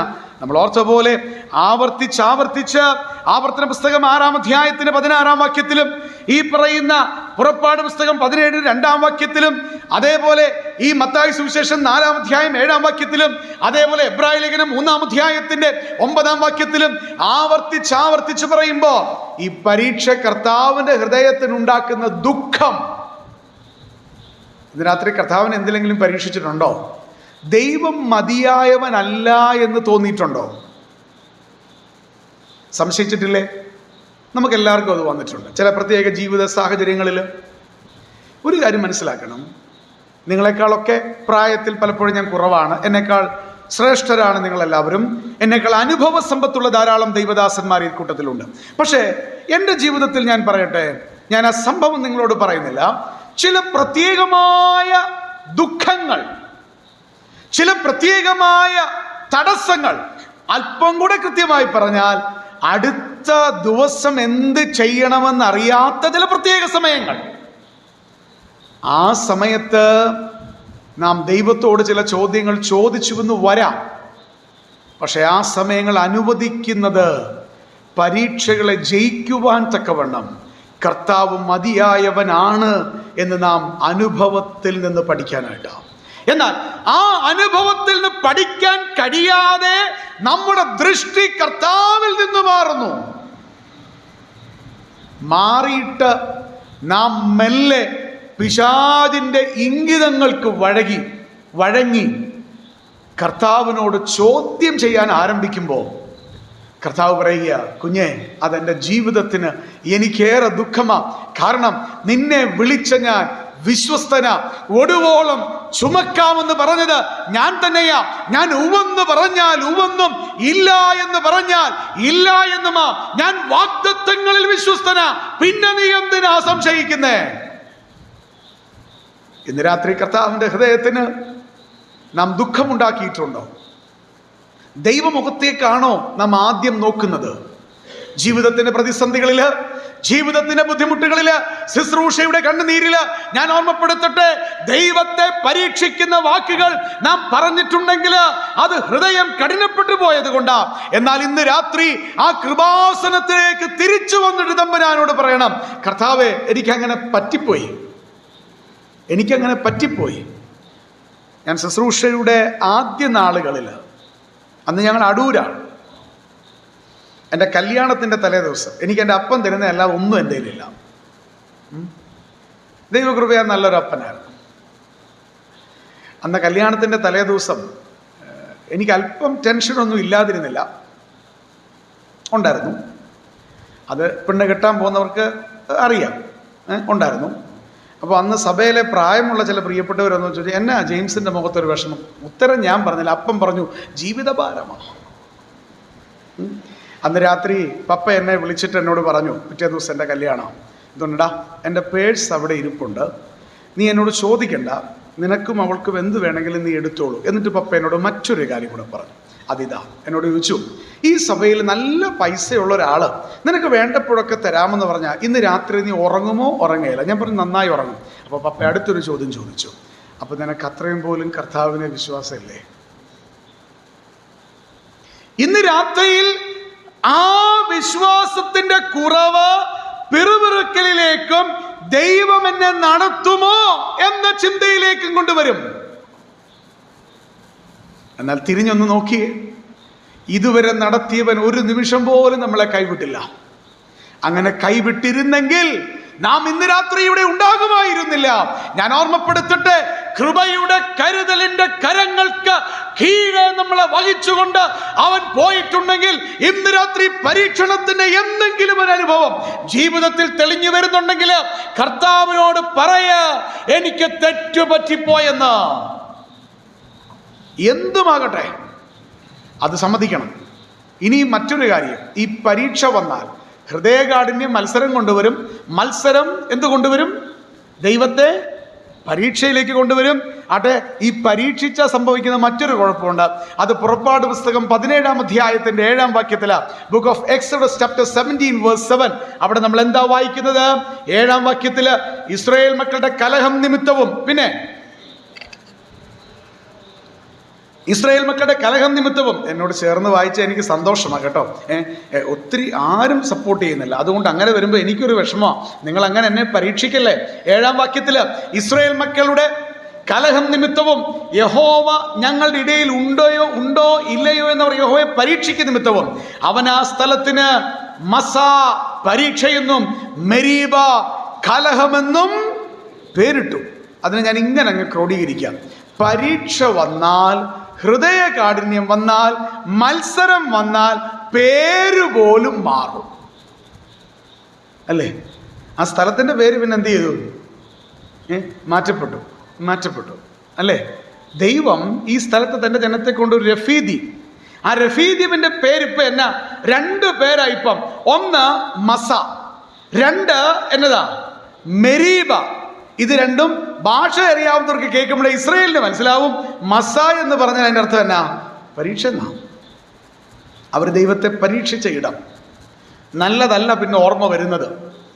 നമ്മൾ സാധാരണ ഇങ്ങനെ പറയും, നല്ലത് ചീഞ്ഞാൽ ഭയങ്കര നാറ്റം ഉണ്ടാവും. ശരിയല്ലേ? നല്ലത് ചീഞ്ഞാൽ ഭയങ്കര നാറ്റമാണ്. ഇവിടെ അതാ കാണാൻ സാധിക്കുന്നത്. മസ പരീക്ഷ എന്ന് പേരിട്ടു, മെരീബ കലഹം എന്ന് പേരിട്ടു. ഞാൻ ഓർമ്മപ്പെടുത്തട്ടെ, ദൈവം ഇട്ട പേര് മാറിയിട്ട് ആ സ്ഥലത്തിന്, ആ ജനത്തിന്റെ പാപത്തിന്റെ ഓർമ്മയുള്ളൊരു സ്ഥലമായിട്ടത് മാറി. ഇന്ന് രാത്രിയിൽ ദൈവത്തെ പരീക്ഷിക്കുമ്പോൾ കർത്താവ് തന്ന പേര് വരെ എന്ത് ചെയ്യും? മാറ്റപ്പെടും. ശരിയല്ലേ? നമുക്കൊരു നല്ല പേരുണ്ട്, നമ്മുടെ സഭയ്ക്കൊരു നല്ല പേരുണ്ട്. എന്നതാ? അയ്യോ, ഞാൻ വഴിതെറ്റി വന്നതൊന്നും അല്ലല്ലോ. നമ്മുടെ സഭയുടെ പേരെന്നതാ? ബ്രദറുകാര് അല്ലെങ്കിൽ വേർപാടുകാര്. തൽക്കാലം ബ്രദറുകാരെന്നങ്ങ് ചിന്തിക്കുക. അതിനൊരു കാര്യം പറയാൻ വേണ്ടിയാണ്. നമ്മുടെ പേര് സഹോദരന്മാരെന്നർത്ഥം. ഈ പേര് ആരാ ഇട്ടെ? ബ്രദറുകാരാണെങ്കിൽ പറ, സ്വന്തം പേരെങ്കിലും പറ. ഈ പേര് എവിടെ ബ്രദറൻ പ്രസ്ഥാനം ഉണ്ടായത്? അങ്ങനൊന്നും ചോദിക്കില്ല ബ്രദറെ, ചുമ്മാ ഞങ്ങളെ പരീക്ഷിക്കല്ലേ. അല്ല, ഇത് എവിടെയാ ഉണ്ടായത്? എംബോസിഷൻ എഴുതിക്കേണ്ടതാ. അയർലൻഡിൽ ഡബ്ലിനിൽ ആരംഭിച്ച, ദൈവം തുടങ്ങിയ ഒരു സ്ഥലം സഭാ രൂപീകരണത്തിലൂടെ ആരംഭിച്ച ഒരു പ്രസ്ഥാനമാണ് ബ്രദറുകാർ. 7 പേരായിരുന്നു. ലോർഡ് കൊഹിൽട്ടൺ ഉൾപ്പെടെയുള്ള 7 പേർ. പരസ്പരം അവർക്ക് അറിയത്തില്ല. അവരായിരുന്ന ചർച്ച് ഓഫ് ഇംഗ്ലണ്ടിൽ നിന്നും അതേപോലെ മറ്റ് ചർച്ചിൽ നിന്നും അവര് ദൈവവചനം പഠിച്ചപ്പോൾ അവർ പരസ്പരം അറിയാത്തവരായിരുന്നെങ്കിലും ദൈവം അവരെ കൂട്ടിച്ചേർത്തു. അവർ ആരാധിക്കാനും വചനം പഠിക്കാനും തുടങ്ങി. അയർലൻഡിന്റെ സ്ട്രീറ്റിലൂടെ അവർ നടത്തപ്പോൾ അവരുടെ സ്നേഹം കണ്ട് ലോകം അവർക്കൊരു പേര് കൊടുത്തു. ആ പേരാണ് ബ്രദറൻ. ഞാൻ ചോദിക്കട്ടെ, ഇന്ന് ലോകം നമ്മളെ കാണുമ്പോൾ പേര് മാറ്റപ്പെട്ടിട്ടുണ്ടോ? അന്ന് ഇത് കണ്ട് വിളിച്ച് എന്ത് കണ്ടിട്ടാ? സ്നേഹം കണ്ടിട്ടാ. അവരൊരുമിച്ച് നടന്ന നടപ്പ് കണ്ടിട്ടാ, അവരുടെ വിശുദ്ധ ജീവിതം കണ്ടിട്ടാ. ഞാൻ ഓർമ്മപ്പെടുത്തട്ടെ, പരീക്ഷ സംഭവിച്ചാൽ, മത്സരമുണ്ടായാൽ, ദൈവത്തോട് മറുതലിച്ചാൽ, ഹൃദയ കാഠിന്യം സംഭവിച്ചാൽ, ദൈവം തന്നിട്ടുള്ള അനുഗ്രഹീതമായ പേരുകൾക്ക് മാറ്റമുണ്ടാകും. ഇന്ന് രാത്രി വിസ്താര ഭയം കൊണ്ട് ഞാൻ അതിനപ്പുറത്തേക്ക് പറയുന്നില്ല. ദൈവം എന്തെല്ലാം നന്മകൾ നമുക്ക് തന്നു. ശരിയല്ലേ? നമ്മുടെ സഭയ്ക്കകത്ത് പ്രശ്നം ഉണ്ടാവരുത്. ഞങ്ങളൊക്കെ നെടുമ്പാശ്ശേരിയിലെ 12,000 രൂപ കൊടുത്തിട്ട് ഒരു മാസം ആരാധിക്കാനുള്ള സ്പേസ് ഞങ്ങൾക്കുള്ളത്. 30 പേരിലപ്പുറം വന്ന ഞാനും എൻ്റെ കുടുംബവും ഞങ്ങൾ പുറത്തിരിക്കും. നമുക്ക് ദൈവം എല്ലാ നന്മകളും അനേകർക്ക് തന്നിട്ടുണ്ട്. പക്ഷെ ഇന്ന് രാത്രി ഞാൻ ചോദിക്കട്ടെ, ആ നന്മകൾക്കനുസൃതമായിട്ടാണോ ജീവിക്കുന്നത്? മത്സരമുണ്ടോ? ഹൃദയകാഠിന്യമുണ്ടോ? പരീക്ഷയുണ്ടോ? നിന്റെ പേര് മാറ്റപ്പെടുമോ? ഇന്ന് രാത്രി ഈ ചിന്ത ഹൃദയത്തിലേക്ക് വരണം. കർത്താവേ, എൻ്റെ ഹൃദയം കഠിനപ്പെട്ടാൽ ഞാൻ പിശാചിന്റെ പണി ചെയ്യുന്നവനായി തീരുമല്ലോ. കർത്താവേ, എൻ്റെ പേര് മാറ്റപ്പെടാനിടയായി തീരുമല്ലോ.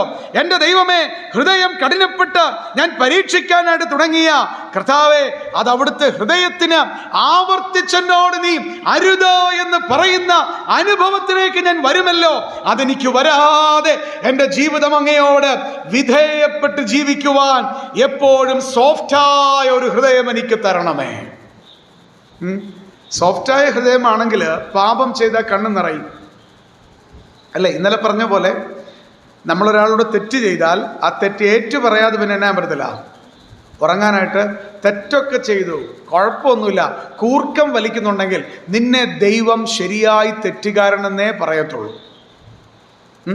എന്തു പാപം ചെയ്താലും കത്രിമേശ എടുക്കാൻ യാതൊരു അയോഗ്യത കുറവും ഇല്ല. എനിക്കങ്ങനെ തോന്നുന്നില്ലെന്നാ പറയുന്നത്.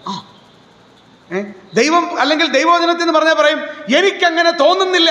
ആ തോന്നുന്നില്ല എന്നുള്ളത് ഹൃദയം കഠിനപ്പെട്ടതിന്റെ ആദ്യത്തെ ലക്ഷണമാണ്. ശരിയല്ലേ? കർത്താവിന്റെ വേലയ്ക്ക് യാതൊരു പങ്കുമില്ല. സുവിശേഷം പറഞ്ഞില്ലെങ്കിൽ ഉറക്കം വരുന്നുണ്ട്. കർത്താവിന്റെ വേലയോട് ഒരു സ്നേഹവുമില്ല. ക്ഷമിക്കണം, വർഷത്തിൽ ഒരിക്കൽ പോലും ഒരു ട്രാക്ട് കൊടുക്കാത്ത വിശ്വാസികൾ ഈ കൂട്ടത്തിലുണ്ട്. ആരാന്ന് എനിക്കറിയത്തില്ല, ഉണ്ട്. ഇല്ലേ? നെഞ്ചത്ത് കൈവച്ചില്ലെന്ന് പറയാമോ? അതിനുള്ള ചങ്കൂറ്റമുണ്ടോ? അത് കർത്താവിനോടുള്ള വെല്ലുവിളിയാ. എന്നിട്ടും എനിക്ക് യാതൊരു തെറ്റും യാതൊരു ഗിൽറ്റിയാണെന്നുള്ള ബോധവും എനിക്ക് ഒരു കുഴപ്പവുമില്ലെന്നുള്ള ചിന്തയാണെങ്കിൽ ഇന്ന് രാത്രി ഹൃദയത്തിൽ കുഴപ്പം സംഭവിച്ചിട്ടുണ്ട്. ഒന്ന് തിരിഞ്ഞു ചിന്തിക്കുക പ്രിയപ്പെട്ടവരെ. ദൈവത്തിൻ്റെ പരിശുദ്ധാത്മാവ് ഹൃദയത്തിൽ ഇടപെടുമ്പോൾ, ദൈവവചനം ഹൃദയത്തിൽ കത്തിക്കയറുമ്പോൾ, ദൈവവചനം പഠിക്കുവാൻ സമയം വേർതിരിക്കുമ്പോൾ, യഹോവയുടെ ശബ്ദം കേൾക്കുമ്പോൾ, ഇന്നിനെ അവഗണിക്കാതിരിക്കുമ്പോൾ, എപ്പോഴും നമുക്ക് നമ്മുടെ കുറവുകൾ ഉണ്ട്. അത് വരാതിരിക്കാനുള്ളൊരു ശ്രദ്ധയും നമ്മുടെ ജീവിതത്തെ വിശുദ്ധമാക്കാനുള്ളൊരു ആഗ്രഹവും ഉണ്ടാകും. അറിയാതെ നമ്മുടെ കണ്ണുകൾ നിറയും. നഷ്ടപ്പെട്ട കാര്യങ്ങൾ ഓർത്തിട്ട്, ദൈവപ്രസാദമല്ലാത്ത കാര്യങ്ങൾ വന്നു പോകുമോ എന്ന ഭയത്തിൽ, നാം പറഞ്ഞു പോയിട്ടുള്ള വാക്കുകളെ കുറിച്ച്, കൂട്ടു സഹോദരന്മാരുള്ള സ്നേഹക്കുറവിനെ കുറിച്ച് ദൈവത്തിന്റെ ആത്മാവ് നമ്മുടെ ഹൃദയത്തിന്റെ ഭിത്തിയിലേക്ക് ആഞ്ഞടിക്കുമ്പോൾ ഇന്ന് രാത്രി പറയട്ടെ, നമ്മുടെ കണ്ണുകൾ നിറയും, മുട്ടുകൾ മടങ്ങും, നാം തിരിച്ചു വരും, നാം അനുഭവിക്കും. അത് സംഭവിക്കുന്നില്ലെങ്കിൽ ഹൃദയം കഠിനപ്പെട്ടിട്ടുണ്ട്. ഒന്ന് ആലോചിച്ച് നോക്ക്. രക്ഷിക്കപ്പെട്ടു, സ്നാനപ്പെട്ടു, കർത്താവിൻ്റെ മേശയിലൊക്കെ ഉണ്ട്, എന്തേലും ഒരു പുരോഗതി ഉണ്ടോ? അപ്പോൾ ഉപദേശി കുറ്റം പറയും. ഉപദേശിയുടെ കാര്യം ഉപദേശം നോക്കട്ടെ. നിനക്ക് ഒഴിവുകഴിവില്ല, ഉണ്ടോ? രക്ഷിക്കപ്പെട്ടെങ്കിൽ ഒഴിവുകഴിവില്ല. രക്ഷിക്കപ്പെട്ടെന്ന ബോധ്യമില്ലെങ്കിൽ രക്ഷിക്കപ്പെടണം. വിശ്വാസികളുടെയും സുവിശേഷമൊക്കെ പറയേണ്ടി വരുന്ന കാലഘട്ടത്തിലാണ് നമ്മൾ ജീവിക്കുന്നത്. കാരണം രക്ഷിക്കപ്പെടാത്ത ഒത്തിരി എണ്ണ ഈ കൂട്ടത്തിലൊക്കെ ഉണ്ട്. അത് ജീവിതം കണ്ട് അറിയാം. വൃക്ഷത്തെ ഫലം കൊണ്ട്, സംശയമൊന്നും വേണ്ട, വൃക്ഷത്തെ ഫലം കൊണ്ട് അറിയാം. ദൈവസന്നിധിയിൽ വീണ്ടും ജനിച്ച ഒരാൾക്ക് പാപത്തിൽ തുടരാൻ പറ്റുകയില്ല. പാപം വരികയില്ലെന്ന് ഞാൻ പറഞ്ഞില്ല. ഇന്ന് രാത്രി മത്സരിക്കുന്നുണ്ടെങ്കിൽ, ദൈവത്തെ പരീക്ഷിക്കുന്നുണ്ടെങ്കിൽ, പിശാചിന് നിന്നോട് പ്രിയം കൂടുകയും ദൈവത്തിന് നിന്റെ ജീവിതത്തിൽ ദുഃഖമുണ്ടാകുകയും ചെയ്യും. കാൽവറിയിൽ പ്രാണൻ തന്നവന്റെ കണ്ണ് നാം നിറയ്ക്കരുത്. ഇന്ന് രാത്രി ദൈവത്തിന്റെ പരിശുദ്ധാത്മാവിനെ ദുഃഖിപ്പിക്കരുത്. അവിടുത്തേലല്ലോ വീണ്ടെടുപ്പ് നാളിനായി നിങ്ങളെ മുദ്രയിട്ടിരിക്കുന്നത്. ഈ വിശുദ്ധാത്മാവ് ഇന്ന് രാത്രി പറയുന്നത്. രണ്ടാമത്തെ വിഷയം ഇതാ, പരീക്ഷ ഉണ്ടാകും. മൂന്നാമത്തെ കാര്യം ഹൃദയകാഠിന്യം കൊണ്ടുവരുന്നത് എന്താണെന്നറിയാമോ? അത് എബ്രായ ലേഖനം 3-ാം അധ്യായത്തിന്റെ 9-ാം വാക്യത്തിൽ നമുക്ക് കാണാൻ കഴിയുന്ന വിഷയമാണ്. എബ്രായ ലേഖനം 3-ാം അധ്യായം അതിന്റെ 9-ാം വാക്യം ഒരിക്കൽ കൂടെ എടുക്കുക. അവിടെ മൂന്നാമത്തെ വിഷയം കാണാം. അവിടെ എന്താ നമ്മൾ വായിക്കുന്നത്? 9-ാം വാക്യത്തില്, അവിടെ വെച്ച് നിങ്ങളുടെ പിതാക്കന്മാർ എന്നെ പരീക്ഷിച്ചു, തീർന്നില്ല, പരീക്ഷിച്ചു കഴിഞ്ഞിട്ട് 40 ആണ്ട് എന്ത് ചെയ്തു? എൻ്റെ പ്രവർത്തികളെ കണ്ടിട്ടും അവരെന്ത് ചെയ്തു? എന്നെ ശോധന ചെയ്തു. എന്താ ഈ ശോധന ചെയ്യുക എന്ന് പറഞ്ഞു? ഞാൻ അതിൻ്റെ പിതാവിൻ്റെ പുസ്തകത്തിൽ നിന്നാണെന്ന് മനസ്സിലാക്കിയത്. എബ്രായ ലേഖനത്തിന് വ്യാഖ്യാനം പപ്പയുടെ പുസ്തകത്തിൽ നിന്നാണ്. ഈ ശോധന ചെയ്യുക എന്ന് പറഞ്ഞാൽ ദൈവമായ യഹോവ ദൈവമാണോ എന്ന് ചകഞ്ഞു നോക്കുക. എന്നിട്ട് ഒരു കാര്യം കൂടെ പറയുകയാണ്. എന്താണെന്നറിയാമോ? നമ്മൾ പറഞ്ഞതുപോലെ യഹോവ മാത്രമല്ല ദൈവം എന്ന് പറഞ്ഞാൽ മറ്റ് ദേവന്മാർക്ക് സദൃശനാക്കി തീർക്കുകയാണ്. അല്ലേ? എന്ന് വെച്ചാൽ എല്ലാത്തിനോടും കോംപ്രമൈസ് ചെയ്യുക. ശരിയല്ലേ? അല്ലേ? എല്ലാത്തിനോടും എവിടെ നോക്കിയാലും ആ എല്ലാ അവിയലിനകത്തും ഉണ്ട്. പണ്ട് ഈ സ്കൂളിൽ പഠിക്കാൻ നേരത്ത് ബസ്സിൽ പോകാൻ നേരത്ത് 3 ഫോട്ടോ വെച്ചേക്കും എല്ലാ ബസ്സിലും. പണ്ട് ഈ ബസ്സിൽ പോയിട്ടുള്ളവരൊക്കെ ഒന്ന് കൈ പൊക്കിക്കേ, ഒന്ന് കൈവേദന അല്ലെങ്കിൽ ഒന്ന് പൊക്കുന്നേ. പോയിട്ടുണ്ട് ബസ്സിൽ ഇപ്പം. സ്കൂളിൽ പഠിച്ചവരും ഒന്ന് പൊക്കിക്കേ. ഇപ്പം അറിയാം, സ്കൂളിൽ പഠിക്കാത്തവരൊന്നും പൊക്കല്ലേ. നിരക്ഷര കുക്ഷികളൊന്നും പൊക്കരുത്. അക്ഷരാഭ്യാസം ഉണ്ടെങ്കിൽ ഒന്ന് പൊക്കിക്കേ. ഒന്ന് പൊക്കിക്കാമെങ്കിൽ പൊക്കിക്കാനല്ലേ. ആട്ടെ, ഈ ബസ്സിൽ 3 ഫോട്ടോ കാണും. ഒരു ഫോട്ടോ ഒരാളുടേതാണ്, അതിൻ്റെ അപ്പുറത്ത് വേറൊരു ഫോട്ടോ, ഇതിൻ്റെ നടുക്ക് നമ്മുടെ കർത്താവിനെയും തോന്നുന്നു ഒരു ക്രിസ്ത്യാനികളുടെ ഫോട്ടോയും കാണും. എന്ന് വെച്ചാൽ അതിൻ്റെ അർത്ഥം എന്നാണെന്നറിയോ? ഞങ്ങൾക്ക് ആരോടും എല്ലാവരും ഞങ്ങൾക്ക് ഒന്നാ. ഓ, എന്നാ മഹത്വകരമായ കാര്യമാണ്. ഇതാ ഇസ്രായേൽ മക്കളുടെ ശോധന ചെയ്തു എന്ന് പറഞ്ഞാൽ അവര് വീണ്ടും വീണ്ടും ചകഞ്ഞു നോക്കിയിട്ട് ഒരു നിഗമനത്തിലെത്തി. ആ നിഗമനം എന്താണെന്നറിയാമോ? മറ്റ് ദൈവങ്ങളോടൊപ്പം ആരും കൂടെ ഉണ്ട്. നമ്മുടെ ദൈവവും ആ കൂട്ടത്തിലുണ്ട്. യഹോവ മാത്രമല്ല ദൈവം, വേറെ ദൈവങ്ങളുമുണ്ട്.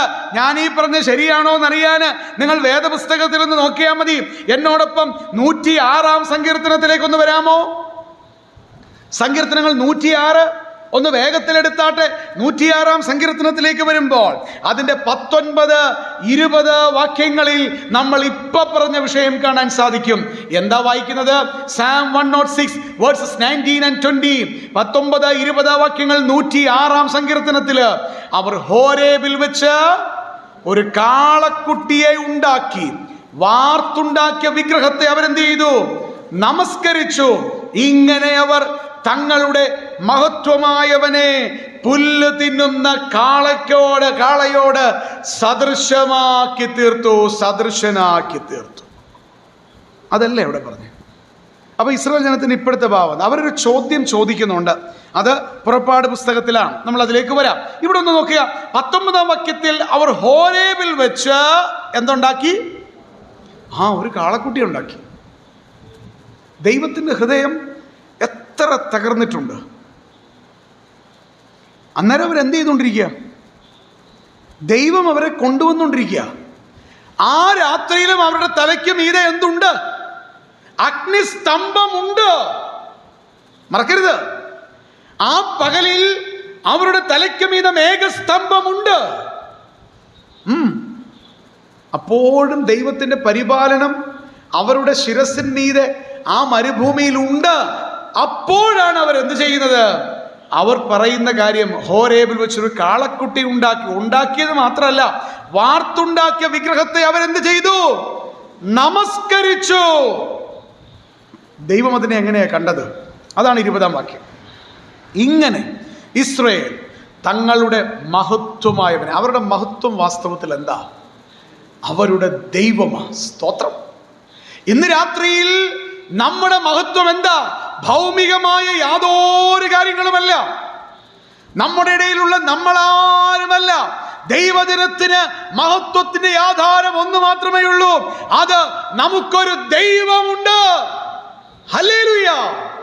അത് മാത്രമാ, എനിക്കൊരു ദൈവമുണ്ട്. ആ ദൈവം ആകാശഭൂമികളെ ഉണ്ടാക്കിയ ദൈവമാ. ആ ദൈവം എന്നെ കൈവിടാത്ത ദൈവമാ. ആ ദൈവം എന്നെ നടത്തുന്ന ദൈവമാ. ആ ദൈവമാണ് എൻ്റെ മഹത്വം. ഇന്ന് രാത്രി അതിൽ പ്രശംസിക്കണം.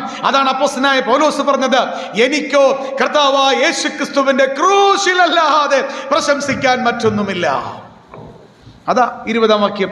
അവർ ഹോരേബിൽ വെച്ച് ഒരു കാളക്കുട്ടിയെ വാർത്തുണ്ടാക്കിയ വിഗ്രഹത്തെ അവർ നമസ്കരിച്ചു.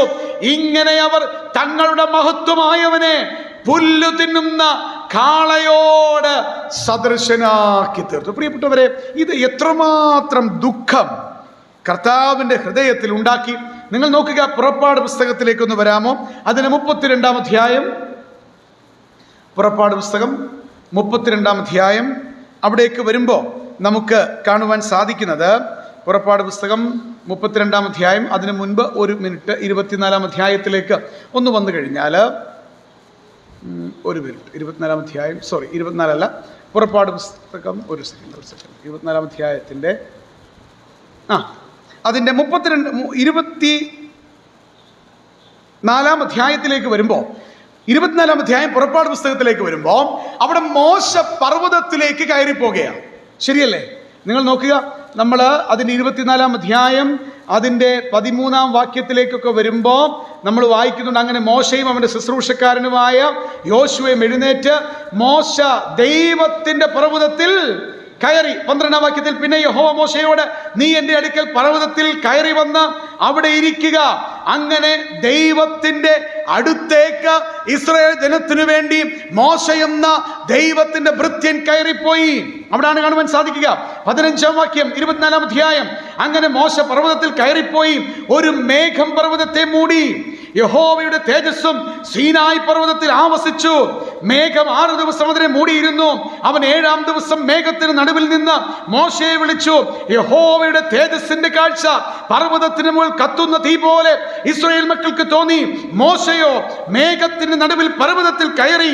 മോശെ 40 രാവും 40 പകലും പർവ്വതത്തിൽ, യഹോവയുടെ പർവ്വതത്തിലായിരുന്നു. അപ്പൊ 24-ാം അധ്യായത്തിൽ മോശ ദൈവ സാന്നിധ്യത്തിൽ ഇസ്രായേൽ ജനത്തിന് വേണ്ടി ചെല്ലുക, ദൈവം വിളിച്ചു കയറ്റുകയാണ്. എന്നാൽ 34-ാം അധ്യായത്തിലേക്ക് വരിക, 1-ാം വാക്യം, 34-ാം അധ്യായം അതിൻ്റെ 1-ാം വാക്യത്തിൽ, എന്നാൽ മോശെ പർവ്വതത്തിൽ ഇറങ്ങി വരുവാൻ താമസിക്കുന്നുവെന്ന് ജനം കണ്ടപ്പോൾ ജനം അഹ്റോന്റെ അടുക്കൽ വന്ന് അവനോട് എന്നാ പറഞ്ഞു? നീ എഴുന്നേറ്റ് ഞങ്ങളുടെ മുൻപിൽ നടക്കേണ്ടതിന് ഒരു ദൈവത്തെ ഉണ്ടാക്കി തരിക. ഞങ്ങളെ മിസ്രയീം ദേശത്ത് പുറപ്പെടുവിച്ചു കൊണ്ടുവന്ന പുരുഷനായ ഈ മോശയ്ക്ക് എന്ത് ഭവിച്ചു എന്ന് ഞങ്ങൾ എനിക്കതങ്ങോട്ട് മനസ്സിലാകുന്നില്ല. നിങ്ങൾക്ക് മനസ്സിലായോ എന്ന് എനിക്കറിയത്തില്ല. ഈ പറയുന്ന 24-ാം അധ്യായത്തിൽ ഇവരുടെ മുമ്പിൽ വെച്ചല്ലേ വിളിച്ചു കയറ്റിയത്. അവരുടെ മുമ്പിൽ കത്തുന്ന തേജസ്, തീ പോലെ തോന്നിയ തേജസ് അവർ കാണുന്നുണ്ട്. പക്ഷെ കാലതാമസം, മോശ വരുവാൻ താമസിക്കുന്നു എന്ന് കണ്ടപ്പോൾ അവർ ദൈവസന്നിധിയിൽ ശോധന ചെയ്യാനായിട്ട് തുടങ്ങി. അവർ പറഞ്ഞു, ഞങ്ങൾക്കറിയത്തില്ല മോശയ്ക്ക്. പക്ഷെ അവരൊരു കാര്യം മറന്നുപോയി, മോശയെ വിളിച്ചിറക്കിയത് ദൈവമാണ്. മോശയുടെ കയ്യിൽ ഒരു വടി കൊടുത്തത് ദൈവമാണ്. അഹ്റോനെ, അങ്ങാണ് അന്ന് ഈജിപ്തിന്റെ കൊട്ടാരക്കെട്ടുകൾ ഇദ്ദേഹത്തോടൊപ്പം കയറിയത്, അല്ലയോ അഹ്റോനെ? അങ്ങാണ് 10 ബാധകൾ നടപ്പിലാക്കിയപ്പോൾ മോശയുടെ കൂടെ നിന്നത്, അല്ലയോ അഹ്റോനെ? അങ്ങെല്ലാത്തിനും സാക്ഷിയാണ്. ഈ ജനത്തോട് അങ്ങ് പറയണമായിരുന്നു. അങ്ങ് പറഞ്ഞില്ല. അങ്ങക്ക് ഭയം വന്നിട്ടുണ്ടാകാം. ദൈവത്തിന് ജനമായ ഇസ്രായേലെ, നിങ്ങളെ വിളിച്ചിറക്കിയത് നിങ്ങൾ കണ്ണാലെ കണ്ടതല്ലേ? എന്നിട്ടും നിങ്ങൾക്ക് എന്താ ദൈവത്തെ മതിയായവനാണെന്ന് വിശ്വാസമില്ല. ഇന്നങ്ങനല്ലേ? ഉള്ളിത്തട്ടിപ്പറ, ചങ്കിത്തട്ടി, കള്ളം പറയാതെ പറ, യേശു കർത്താവ് വരും എന്ന് ഇന്ന് പകലിൽ ഓർത്തൊരുങ്ങാനായിട്ട് ഒരിക്കലെങ്കിലും ശ്രമിച്ചോ? കള്ളമൊന്നും പറയരുത്. അങ്ങനെ ശ്രമിച്ചാൽ ഇന്ന് രാത്രി ഇങ്ങനെയല്ലായിരുന്നു പലരും ഇരിക്കുക. ശരിയല്ലേ? ഒരു ചിരിയില്ല. പണ്ടാരാണ്ട് പറഞ്ഞ ചിരിക്കാൻ ഞങ്ങൾ മറന്നുപോയിരിക്കുന്നു. ചിരിയില്ല, സന്തോഷമില്ല, ആത്മീയമായ അനുഭവങ്ങൾ നഷ്ടപ്പെടുന്നു. കാരണം കാലതാമസം. യേശു ക്രിസ്തു വരുമെന്ന് പറഞ്ഞ് കരേറിപ്പോയത് ചരിത്രം സാക്ഷി നിൽക്കുന്ന അനിഷേധ്യ സത്യമാണ്. 500-ലധികം പേർക്ക് അവൻ പ്രത്യക്ഷനായി. താൻ ജീവിച്ചിരിക്കുന്നുവെന്ന് അനേക ദൃഷ്ടാന്തങ്ങളാൽ തെളിയിച്ചു കൊടുത്തിട്ട് ശിഷ്യജനത്തെ കാണെ ആകാശമേഘങ്ങളെ തേരാക്കി കയറിപ്പോയവൻ വീണ്ടും വരും. അല്ലെ? ഇവിടെ താഴേക്ക് വരുമ്പോൾ, വിഷയം മാറാതെ ഞാൻ പറയട്ടെ, നിങ്ങൾ താഴേക്ക് വരുമ്പോൾ 4-ാം വാക്യം 34-ാം അധ്യായം പുറപ്പാട് പുസ്തകത്തില് അവൻ അവരുടെ കയ്യിൽ നിന്ന് ആ കുണുക്കുകളൊക്കെ പറിച്ചു കൊടുത്തത് അവനത് അവരുടെ കയ്യിൽ നിന്ന് വാങ്ങി ഒരു കൊത്തുളി കൊണ്ട് ഭാഷ വരുത്തി ഒരു കാളക്കുട്ടിയെ വാർത്തുണ്ടാക്കി. അയ്യോ, അപ്പോൾ അവർ, ഇസ്രായേലേ, ഇത് നിന്നെ മിസ്രയീം ദേശത്ത് കൊണ്ടുവന്ന നിന്റെ ദൈവമാകുന്നു എന്ന് പറഞ്ഞു. അവരൊരു യാഗപീഠം അതിന് പണിഞ്ഞു. നാളെ യഹോവയ്ക്ക് ഉത്സവം എന്നവർ പ്രഖ്യാപിച്ചു. കണ്ടാ വല്ല കുഴപ്പമുണ്ടോ? കണ്ടാൽ യാഗപീഠം ഉണ്ട്, ആരാധന ഉണ്ട്, കണ്ടാൽ നാളെ ഉത്സവമുണ്ട്. പക്ഷേ സ്ലോഗൻ മാറി, കാഴ്ചപ്പാടിന് മാറ്റം വന്നു. യാഗപീഠം മാറിയിട്ടില്ല. യാഗപീഠം പുത്തനാണേ, പുത്തനാ. ശരിയല്ലേ? ജനത്തിന് മാറ്റമില്ല. ഉത്സവം എന്ന ലേബലുണ്ട്, എല്ലാം ഉണ്ട്. പക്ഷേ ആശയം മാറി. ദൈവമായ യഹോവയ്ക്ക് പകരം ഇപ്പോൾ അവിടെ നിൽക്കുന്നത് ഒരു കാളക്കുട്ടിയാ. ചങ്കിനകത്തുനിന്ന് കരഞ്ഞോണ്ട് പറയട്ടെ, അവര് പറഞ്ഞ വാക്കെനിക്ക് വായിക്കാൻ ധൈര്യമില്ല. ഇസ്രായേലേ, ഇത് നിന്നെ മിസ്രയീം ദേശത്ത് നിന്ന് കൊണ്ടുവന്ന നിന്റെ ദൈവമാകുന്നു, നിന്റെ ദൈവം.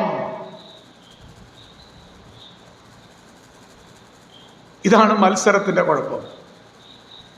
ഇതാണ് ഹൃദയകാഠിന്യത്തിന്റെ കുഴപ്പം. മലയാള ഭാഷ പറയും വന്ന വഴി മറക്കല്ലെന്ന്. ശരിയല്ലേ? ഇസ്രായേൽ വന്ന വഴി മറന്നുപോയി. മറന്നുവെന്ന് മാത്രമല്ല, ഒരു കാളക്കുട്ടിയെ വാർത്തുണ്ടാക്കിയെന്ന് മാത്രമല്ല, ആ കാളക്കുട്ടിയുടെ മുമ്പിൽ നിന്നിട്ട് പറഞ്ഞു, ഇതാണ് നിന്റെ ദൈവം, നിന്നെ കൊണ്ടുവന്നവൻ, നിന്റെ രക്ഷകൻ. അതാണ് അതിന്റെ അർത്ഥം. ഇന്ന് രാത്രി ഞാൻ ഇവിടെ അവസാനിപ്പിക്കുക. പ്രിയ സഹോദരങ്ങളെ, കാഴ്ചപ്പാട് നഷ്ടപ്പെട്ടൊരു കാലഘട്ടത്തിലാണ് നമ്മൾ ജീവിക്കുന്നത്. പ്രത്യക്ഷമായി പഴയതെല്ലാം അവിടെ ഉണ്ട്. യാഗപീഠമുണ്ട്, പുരോഹിതന്മാരുണ്ട്, ഉത്സവങ്ങളുണ്ട്, ആരവമുണ്ട്, ഒന്നിനും ഒരു കുറവുമില്ല. പക്ഷെ ഇന്ന് രാത്രി ചോദിക്കട്ടെ, ദൈവത്തിന്റെ സ്ഥാനത്ത് വേറെ എന്തെങ്കിലും, വേറെ ആരെങ്കിലും ആണോ ഉള്ളത്? കർത്താവ് അത് ആഗ്രഹിക്കുന്നില്ല. കർത്താവ് പറഞ്ഞൊരു കാര്യമുണ്ട്, ഞാൻ എൻ്റെ മഹത്വം മറ്റൊരുത്തനും എൻ്റെ സ്തുതി വിഗ്രഹങ്ങൾക്കും വിട്ടുകൊടുക്കയില്ല, ഞാൻ യഹോവയാകുന്നു. ഇന്ന് രാത്രി വളരെ ചങ്കിനകത്തുനിന്ന് പറയട്ടെ, ഹൃദയകാഠിന്യം കൊണ്ടുവരുന്ന 3-ാമത്തെ ഭയാനകമായ പാപം ദൈവത്തെ ശോധന ചെയ്യും. ഇന്ന് രാത്രി നമ്മുടെ കണ്ണുകളെ ഒരു നിമിഷം നമുക്ക് അടയ്ക്കാം. ഒരു നിമിഷം എല്ലാവരും കണ്ണുകൾ അടച്ചാട്ടെ. കർത്താവ് ഇന്നലെയും ഇന്നുമായിട്ടും ഇടപെട്ടു എന്ന് ഞാൻ വിശ്വസിക്കട്ടെ. പ്രിയ സഹോദര, ദൈവം നിൽക്കേണ്ട സ്ഥാനത്ത് ഇന്ന് നിന്റെ ജീവിതത്തിൽ ആരാണ് നിൽക്കുന്നത്? എന്താണ് നീ ദൈവത്തിന് പകരമായി വെച്ചിട്ടുള്ളത്? നീ ദൈവത്തെ കൂട്ടത്തിൽ ഒരുവനായിട്ട് എണ്ണുന്ന മനുഷ്യനാണോ? അയ്യോ, ഇസ്രായേൽ പറഞ്ഞ ആ ശാപകരമായ ദുഃഖകരമായ വാക്കുകൾ, ഇത് നിന്റെ ദൈവമാണെന്ന് പറയാൻ അവർക്ക് എങ്ങനെ കഴിഞ്ഞു? ഇന്ന് രാത്രി നിന്റെ ജീവിതത്തിൽ ദൈവത്തിന്റെ സ്ഥാനം എന്താണ്? നീ പിശാചിന്റെ പണി ചെയ്യുന്നുണ്ടോ? നീ ദൈവത്തെ പരീക്ഷിക്കുന്നുണ്ടോ?